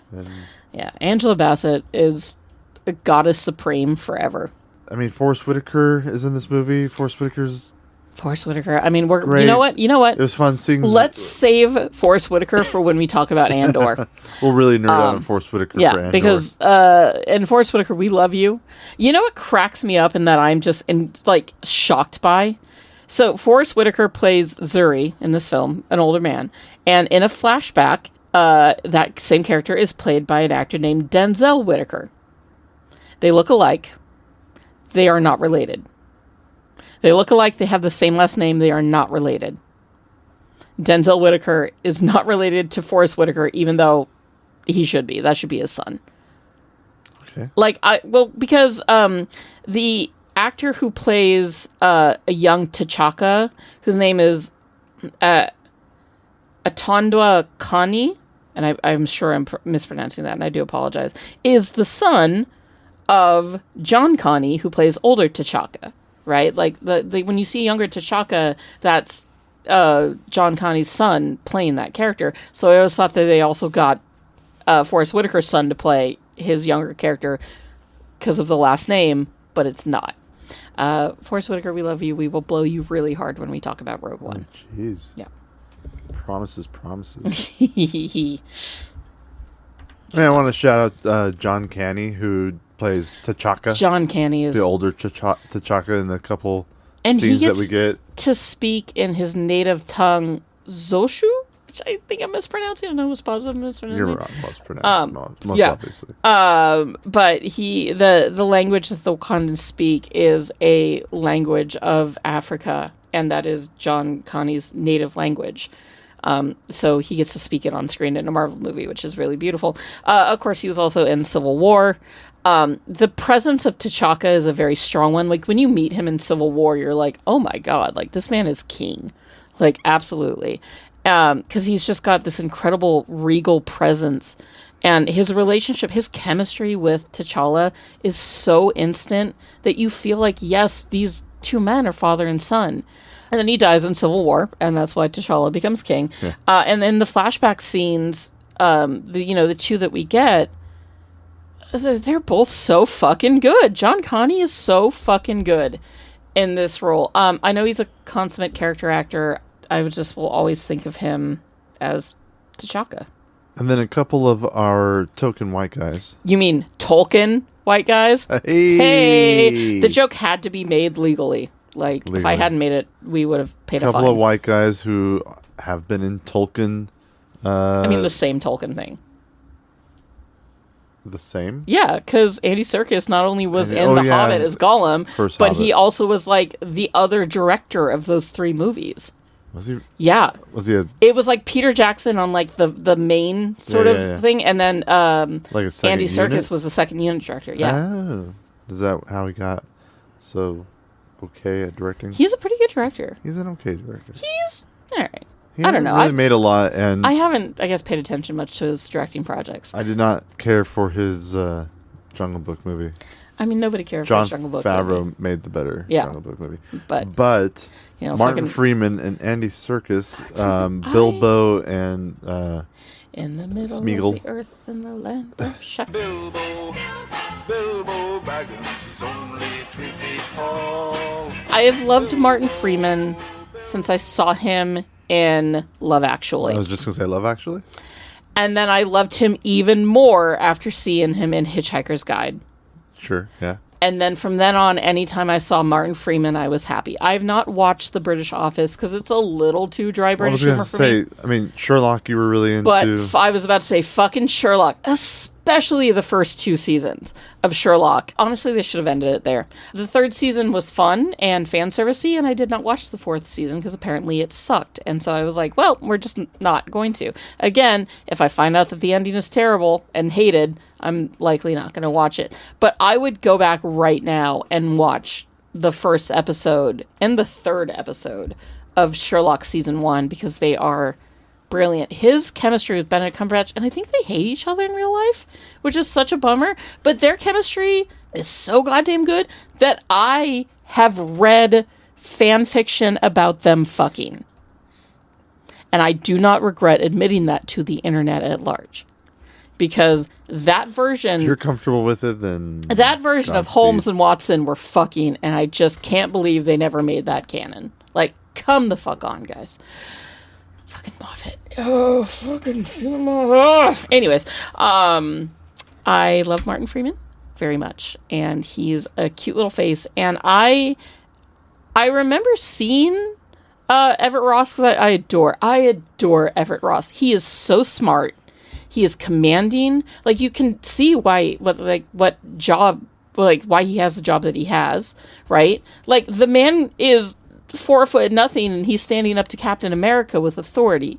Like, I love Everett Ross. Again, his chemistry with everyone is great. Like, when he starts talking to M'Baku and M'Baku starts woofing at him, incredible. No notes. It's 10 for 10. Really like, good. 10s across the board. So great. But him and Okoye make such a great team that they even do continue it a little bit in Wakanda Forever.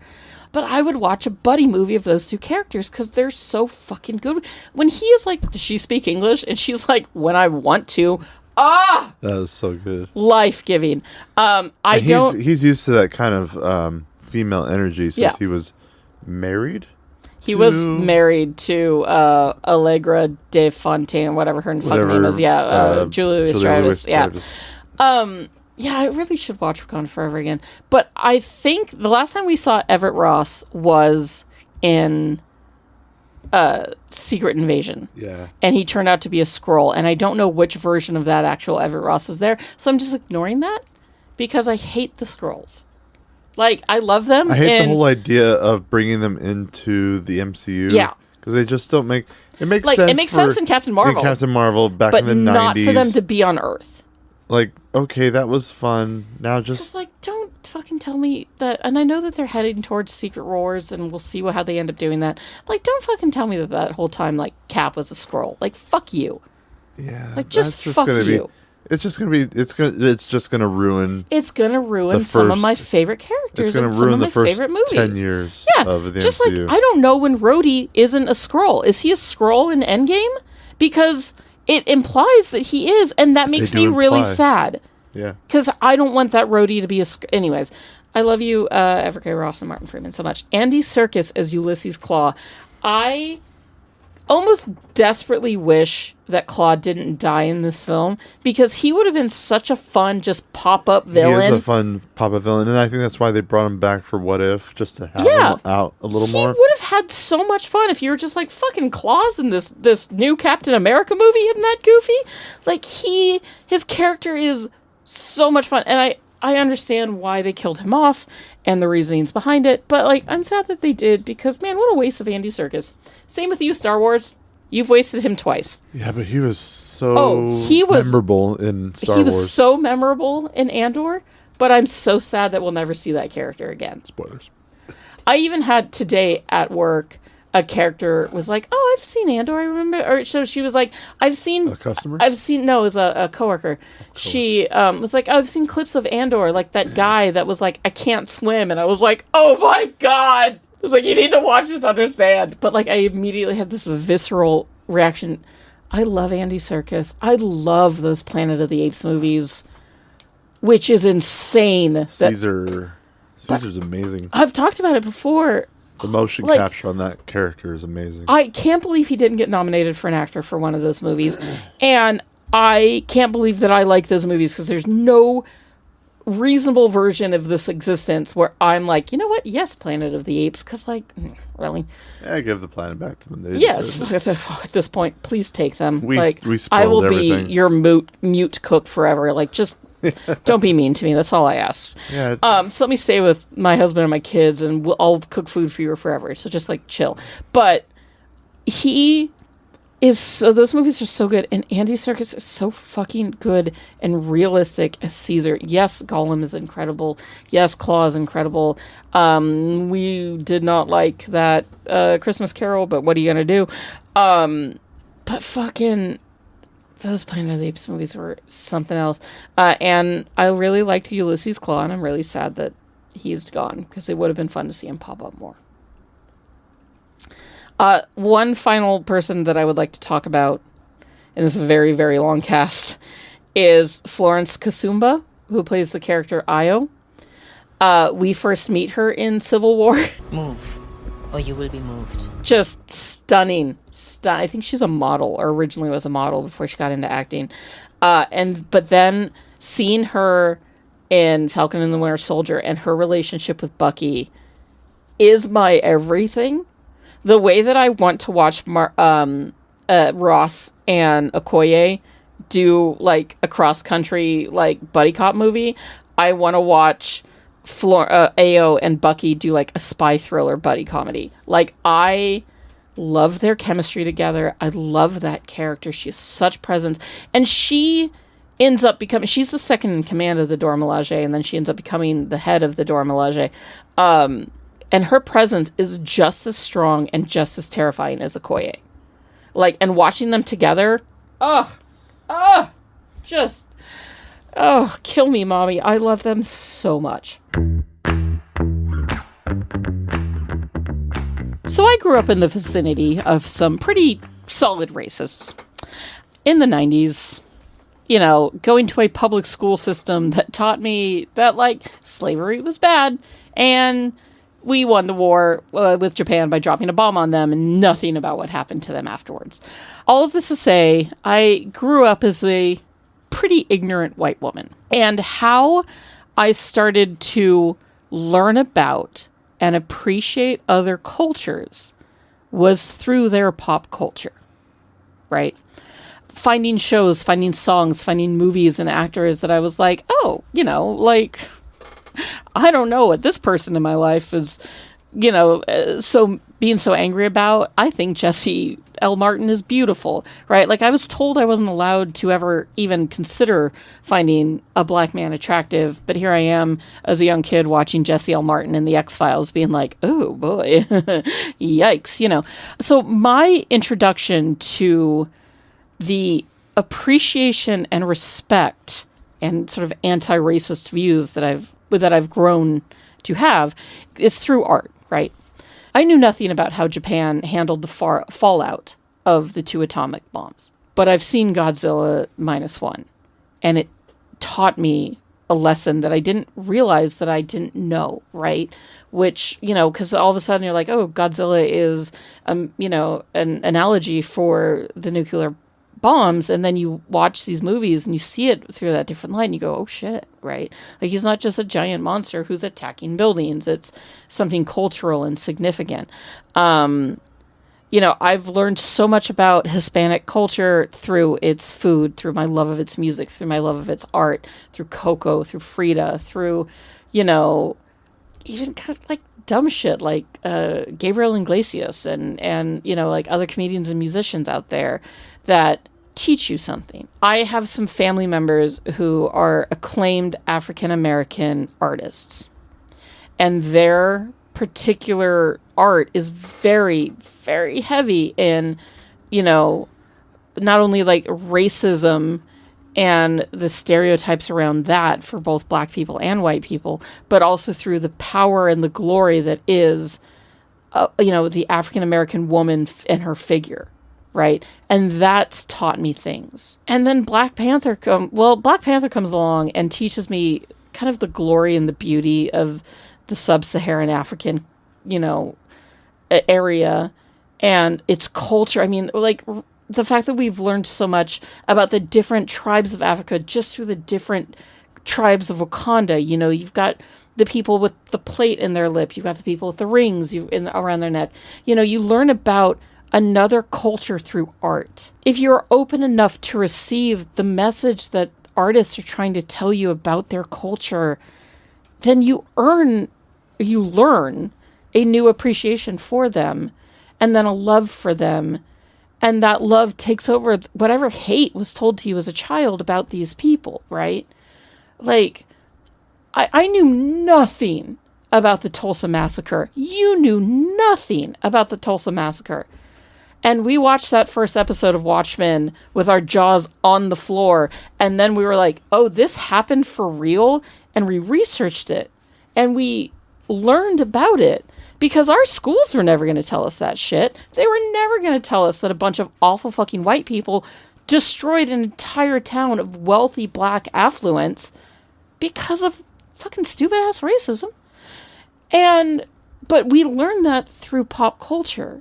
And it has brought us to another level of understanding and respecting people of color and their visions and their lives and their stories and their histories. And it's another reason why things like Black History Month are very important. So important. Black History Month is what teaches you things like the Tulsa Massacre. Yeah. And you know, it's just so shocking to me that I can watch a piece of art like Black Panther and come out with a resilient respect, appreciation, and love for what I saw in the story I was just told. And like this, you know, somebody that I'm related to could walk out and have a completely different idea just because of their own angry, biased, and small-minded ways. And, I mean, for fuck's sake, art has taught humans for years how to appreciate other people's stories. And it's a beautiful thing to go and sit down and watch a movie like Black Panther and come out of it with a deeper love and appreciation for African culture and African heroes and that's why I love artists of color. Watching movies. Yeah. Especially movies from other countries. Yeah. I mean, look at RRR. For God's sakes. RRR is a huge, great example of that. Yeah. Because I know people that have seen that movie and they're like, oh my God, it's so hokey and stupid. I loved it. But it's like, no, you don't understand that it's beautifully shot. It's beautifully acted. The music's incredible. The effort and love and lore and just blood, sweat, and tears they put into making that goddamn film. It's a piece of art that taught me something about Indian history. You know, Shang-Chi has taught me about Chinese and their film history. culture too. Like, yeah, you know, for the most, I had never watched an entire Indian film. No, from beginning to end. No, I know. I mean, I'm because just kind of like yes, they Beckham. do tend to look a little extra cheesy and hokey, and so you don't take it seriously. So you're like, well, I don't need to watch that. That's just silly and ridiculous. And you start watching some. I've seen 2 now. Yeah, I need to watch so many more. Oh my God, I need to watch I need to make you watch Joda Akbar so badly. It's so much so good. History. Okay, calm down. No, I won't. Joda Akbar. Every country's film, not just America, not just Britain, or the English speaking countries. There's so many great films that I'm so happy that I got to see. I mean, you have a love of Japanese culture because of their artwork. You know, I mean, their anime alone, the old, like any 90s hand-drawn animation. Look what Miyazaki has done, you know? Miyazaki and Look Akira. At how our child is obsessed with Dame? It's like it's basically Chinese gay manga. Our kid's obsessed. Our kid is obsessed with it. It has gotten them to read which up until this point has been a goddamn miracle because, you know, this, like, they discovered something that they loved and they got into it. So now they're learning about ancient Chinese folklore. Like, art from other cultures is so important and so beautiful. And I guess I'm just saying, I mean, this sounds like a humble brag, but I'm glad that I am able to appreciate it, considering what I was raised in. You know, I was raised in a very racist environment. You know, I was able to pull myself out of that and have a different point of view and, you know, to try to raise my children with a different point of view and to break that cycle of abject awfulness.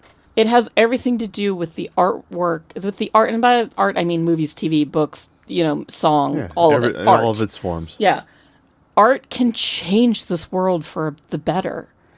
And Black Panther is proof of that. Black Panther is proof that people want to see themselves as the hero. And that every child... They just want to see themselves on the screen. Yeah. Like, they want to see representation, and it's important. And it's amazing how angry people are. Oh, God, they're so pissed about it. Like, no, white men only. They're the only people that are allowed to be on the screen. Because they've all that have been on the screen for the last 100 years. Yeah. And only in the last, like, 20 or so years have we been able to manage to pry apart a space for other people. There's this really wonderful comic, and I'll have to find it. It's some web comic that's, like, it shows these two just sort of, like, you know, basic white figures talking about, you know, like, God, I can't believe that they're not making movies for us anymore. But it shows from the beginning of film all the different white character, lead male characters of films: Indiana Jones, Luke Skywalker, Buster Keaton, fucking James Dean, all of Harry Potter, leading up to everything. And then suddenly it's like, you know, Black Panther and Buffy the Vampire Slayer and, you know, Wonder Woman. Like, it's starting to sprinkle in women and people of color, like, as the final, like, 12 stories. And these two guys are like, God, they just don't make anything for white people anymore. You know, like, when are we going to be represented? You always have been. And it is important. No, but I want new movies with me in it. They're still making them, for fuck's sake. They are. So many. But God forbid a movie comes along with a black cast, made by a black director, made by predominantly black, just, like, entire production, and people lost their goddamn shit. You're a waste of carbon. What are we even doing here? Like, I don't get it, but I'm so glad I'm not on that side of history and that side of thinking. That we pulled ourselves out of it. To think about it this way, the idea of Wakanda, just the idea of Wakanda. It doesn't even have to be, you don't even have to have a meteorite from space that has vibranium. Yeah. It's essentially a wealthy, what if yeah, another what if episode. What if slavery and racism never existed? Yeah. What kind of life could the people of Africa have built for themselves if white people had not stolen them across the world? Yeah, it could be anything. The possibilities are endless of what that civilization could have looked like. And Wakanda is a great look of African futurism country. Yeah. Well, it's African futurism, yes, but it's an African country that's been untouched by colonialism, white people, slavery. Mm-hmm. It's all been protected by. It's an oasis. Yeah. It's a safe haven. It's a paradise. Yeah. And they bring up some good points. Killmonger brings up some great points in this movie about throughout all of, you know, Wakanda's been around for over 1,000 years, and throughout all of that history, they have kept to themselves. Yeah, and they let their brethren suffer because to keep themselves safe. And that is a very interesting way to look at it, right? Like, Wakanda should have done more, and then it was going to, and then Thanos ruined everything, and then Chadwick Boseman died.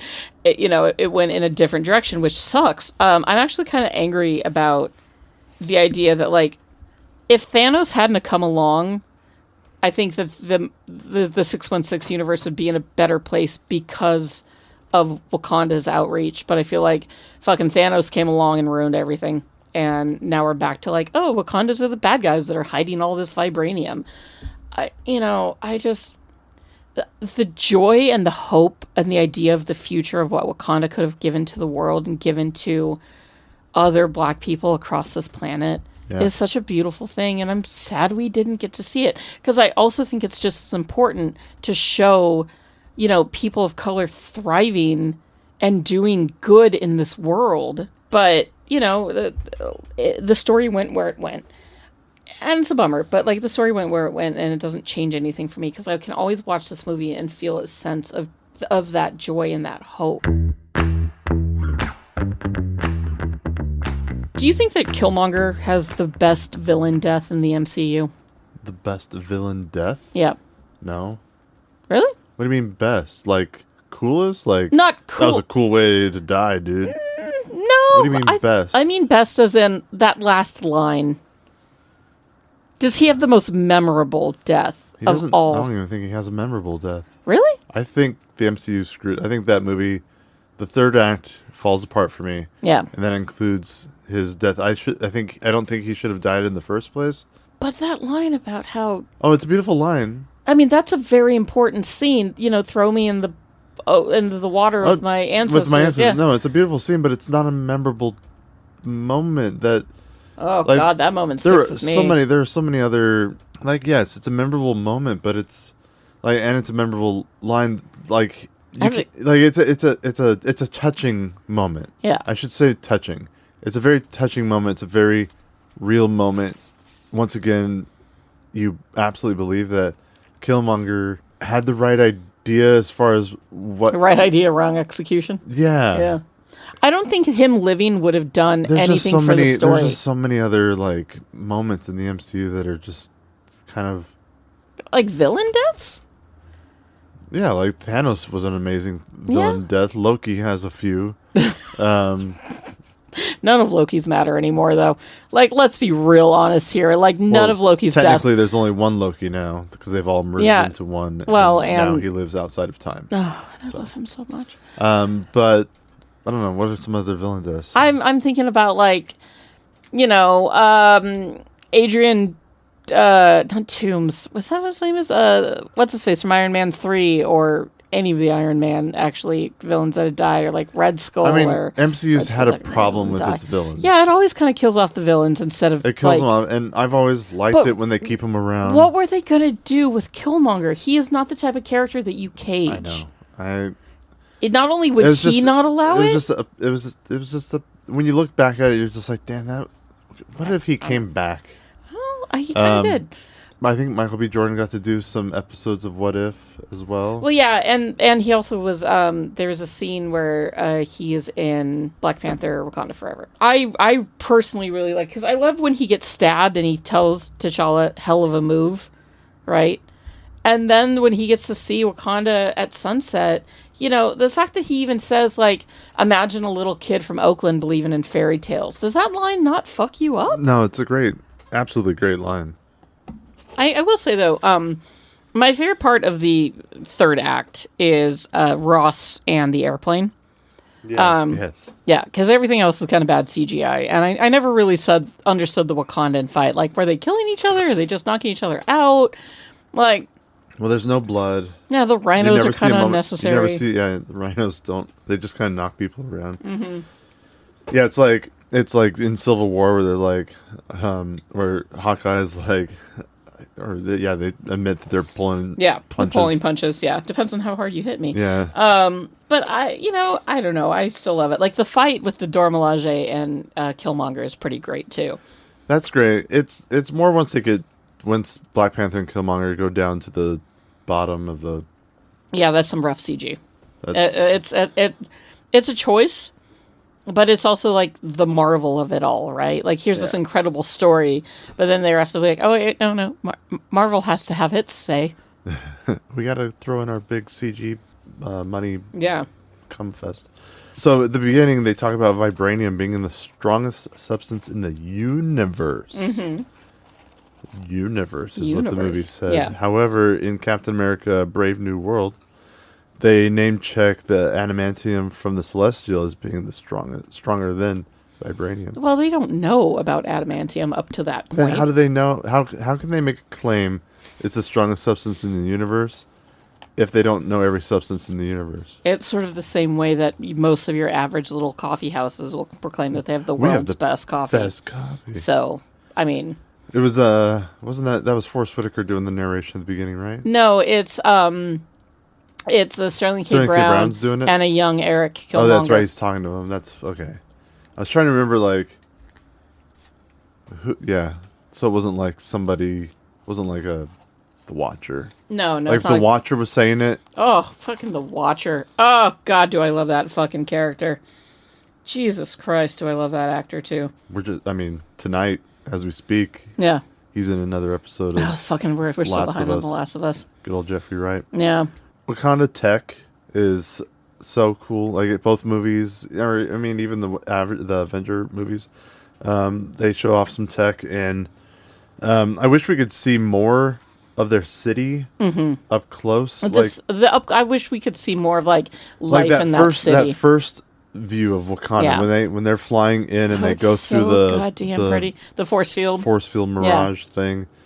And the whole city of Wakanda opens up, and you're flying over it, and you're seeing. I love it here. You're seeing the trains down below, like delivering all the vibranium. The buildings that look like these African huts. Yeah, these massive their skyscrapers. architecture being very culturally significant. Like, I'd love to know what they do in those skyscrapers, because if they're a country of one, there's no importing, exporting. Yeah, there's no that's true. business. Like, do they even have money? Like, well, obviously they have to trade within their I guess within themselves, yeah. But there's nothing outside of their world to trade or I think or maybe bring you just in. fucking you learn it. I mean, they're all scientists, they're all geniuses, they're all fucking brilliant, and maybe it's just food and technology is what those buildings are for. I want to eat that food.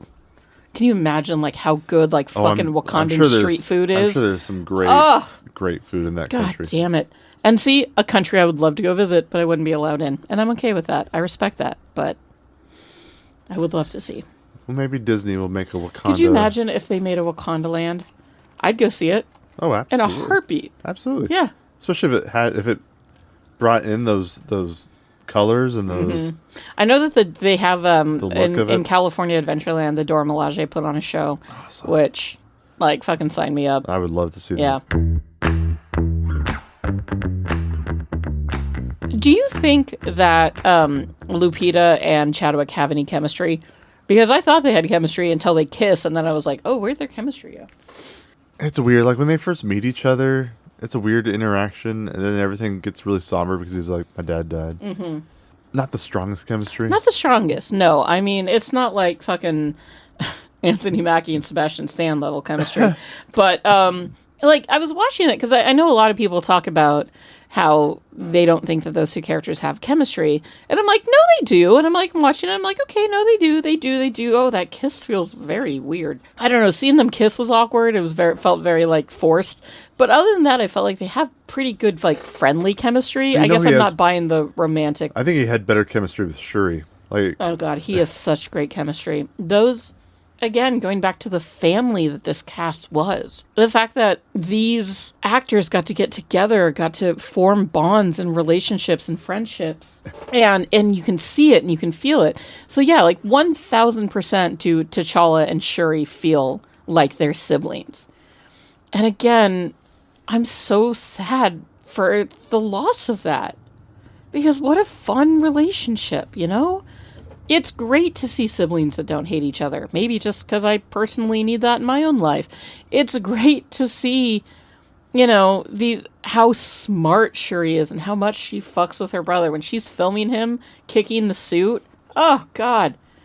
That is peak little sister behavior, and I love it. I just wish we could have let Shuri be a kid.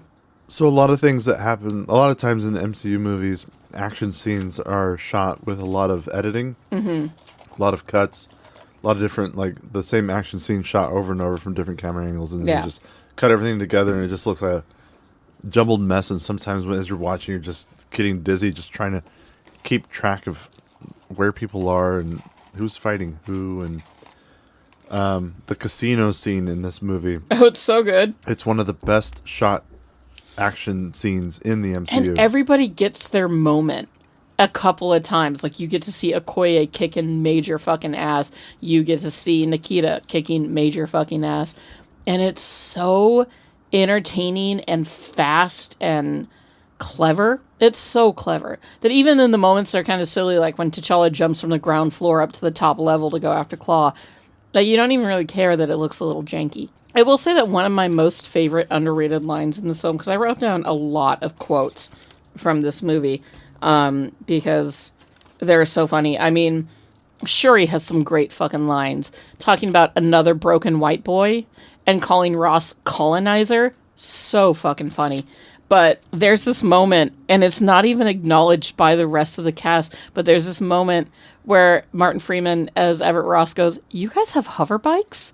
In this sort of like jealous, like, "Oh man," sort of way.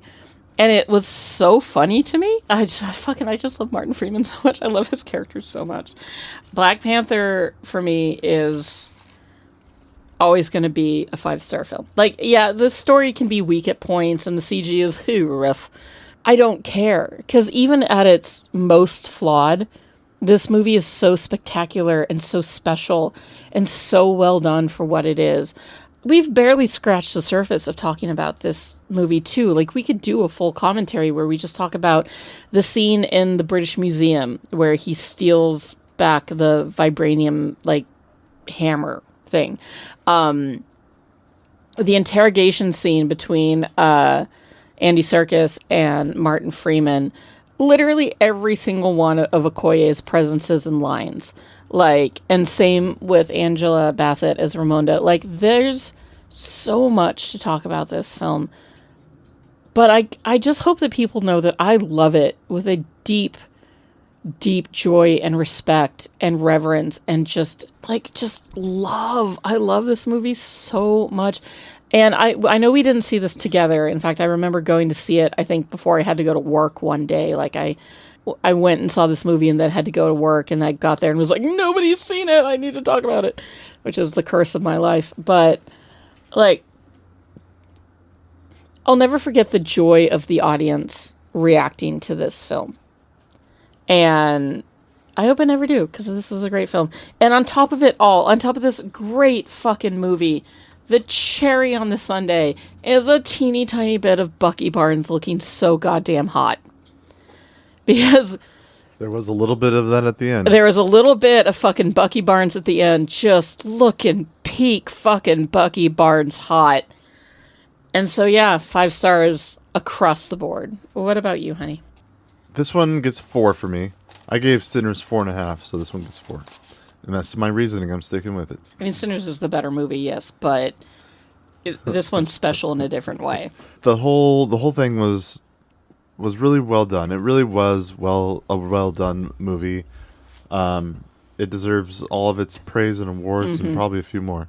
I even like Kendrick Lamar's Kendrick Lamar. That album. soundtrack is so fucking good. See, and I look at it this way. It's not necessarily the soundtrack. Ludwig Göransson did the score. Yeah, did the soundtrack. And Kendrick Lamar did the album. And so I count it as a Kendrick Lamar album, even though he's not on every track. But he's on every track. But his influence is all over that album. And then it is. I mean, that "Pray for Me" song is fantastic. They're all great. All fucking great. You can put that soundtrack on. I did at work the other day. Whether it's Ludwig Göransson's or Kendrick Lamar's, either one of them, I have both albums on vinyl. I love that. So Maggie. Yes, Caveman. I have 2 questions for you. Hit it. And I just looked around my apartment. I'm like, this is a death trap. Because it was like a single guy's apartment. Everything was like floor level. And I had speakers that if you just kind of touch the stand, they would fall over. Yeah, right. And so my wife was like, you have to get rid of those speakers. I was like, I can't. These are my speakers. I really spent a lot of time. She's like, but at least you got to secure them. I was like, no, they're supposed to be floating. If not, it affects the sound. What a fucking nerd. I was like, that's something that I would say, but they're my speakers. They're my speakers. Well, you got to mount them to something. They have to be floating. They have to be floating, or else it affects the sound. There's a difference. I bought them for the sound. Was he talking to Jimmy Kimmel? He was talking to Jimmy Kimmel, and it was about him, because they both have kids that were born the same month. Yeah. Oh, wow. Year, month and year. And So they're like, well, how's your 9-month-old doing? And it's like, well, how's your 9-month-old doing? And so he was talking about like having to baby-proof the house. That's fucking cute.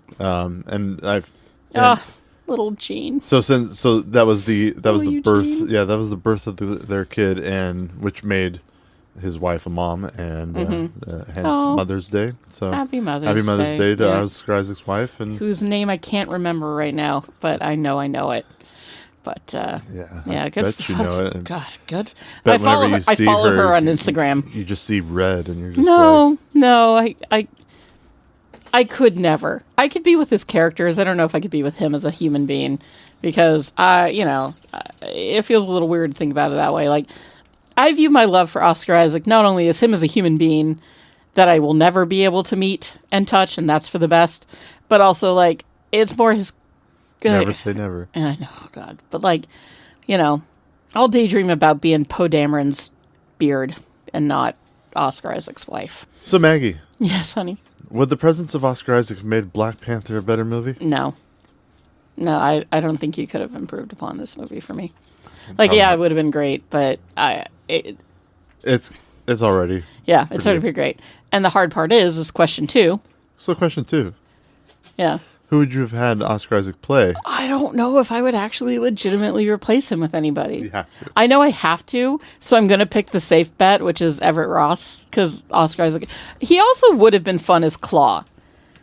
I think he would have really chewed the scenery as Ulysses Claw. He would have had so much fun. I think Oscar Isaac, or I think Andy Serkis probably was the... Oh, yeah, no, he's the right Claw. I mean, obviously. But since I have to replace him, I can only really replace him with one of the 2 Tolkien white guys. Like the fact that you get Andy Serkis to like just shave the sides of his head. Yeah. And the tattoos and the the whole look. So then that goes back to just like, I would have replaced Martin Freeman with him, but that would have made me sad because I love Martin Freeman's chemistry with that cast. Yeah, but he could have done a good Everett Ross. He absolutely could have. I'm still hoping that one day we'll see my sweet, sweet soft boy, Stephen Grant. Yes, technically he already is in the MCU. And, hanging out with might see him Okoye. Again one day. Maybe, I but don't probably know. Won't. God, those bastards, how dare you waste him. He's perfect. He's in his own little pocket story. But I want more of his pocket story because I want to live in his pocket. We all know that they purposely did not tell us all the names for... like 1,000% they didn't. Yeah. And who knows who's going to be in Secret Wars. Yeah. But just... Chris Evans could come back as Captain America in Secret Wars. They dump enough money on his front porch, he will. They will. Yeah, they will. That will be the next $500 million production. But so help me God, Feige, if you get rid of Oscar Isaac's character, we will have words. And that has been this week's very long episode on Black Panther, and we hope that you enjoyed it as much as we've enjoyed bringing it to you. This is episode 65. We only have 10 episodes to go on this first season, which is insane, and I'm very proud of us, and I'm really excited about the next 10 episodes to come. Next Wednesday, you can join us where we talk about The Matrix. Yay. I so look forward to that. It's going to be a fun conversation, folks, so definitely turn in next week. And, of course, at some point this month, we will be dropping a bonus episode or 3, especially depending on how Andor ends and watching Rogue One. Again, I will cry. As ever, you can find us on Instagram, Threads, and Letterboxd at Movie Mingle. You can find us on YouTube at MovieMinglePodcast. You can write us any questions, comments, thoughts, and concerns you have about any of our nonsense at movieminglepod@gmail.com. We welcome all opinions. But if you're racist, I'm probably just going to tell you to go fuck yourself and, head off. Because, that's what I do. Take care of yourselves in this big, wide world. Have fun out there. Be safe. And just remember, Chadwick Boseman forever. Now go mingle. Bye. Are you an effective team? We are an effective team. Let them fight. How did you just do that? I'm a really good lawyer. Here on Caladan, we've ruled by air power and sea power. On Arrakis, we need to cultivate desert power. Welcome, Mr. Beach. What's that bar? I'm a little confused. Well, we wouldn't want that, would we? I don't want to brag, but I will. I was in the Avengers. The Avengers? Yeah. That's great. Thank you. What is that? I'm going to make him an offer he can't refuse. Toga, toga, Toga, toga, toga, toga, toga.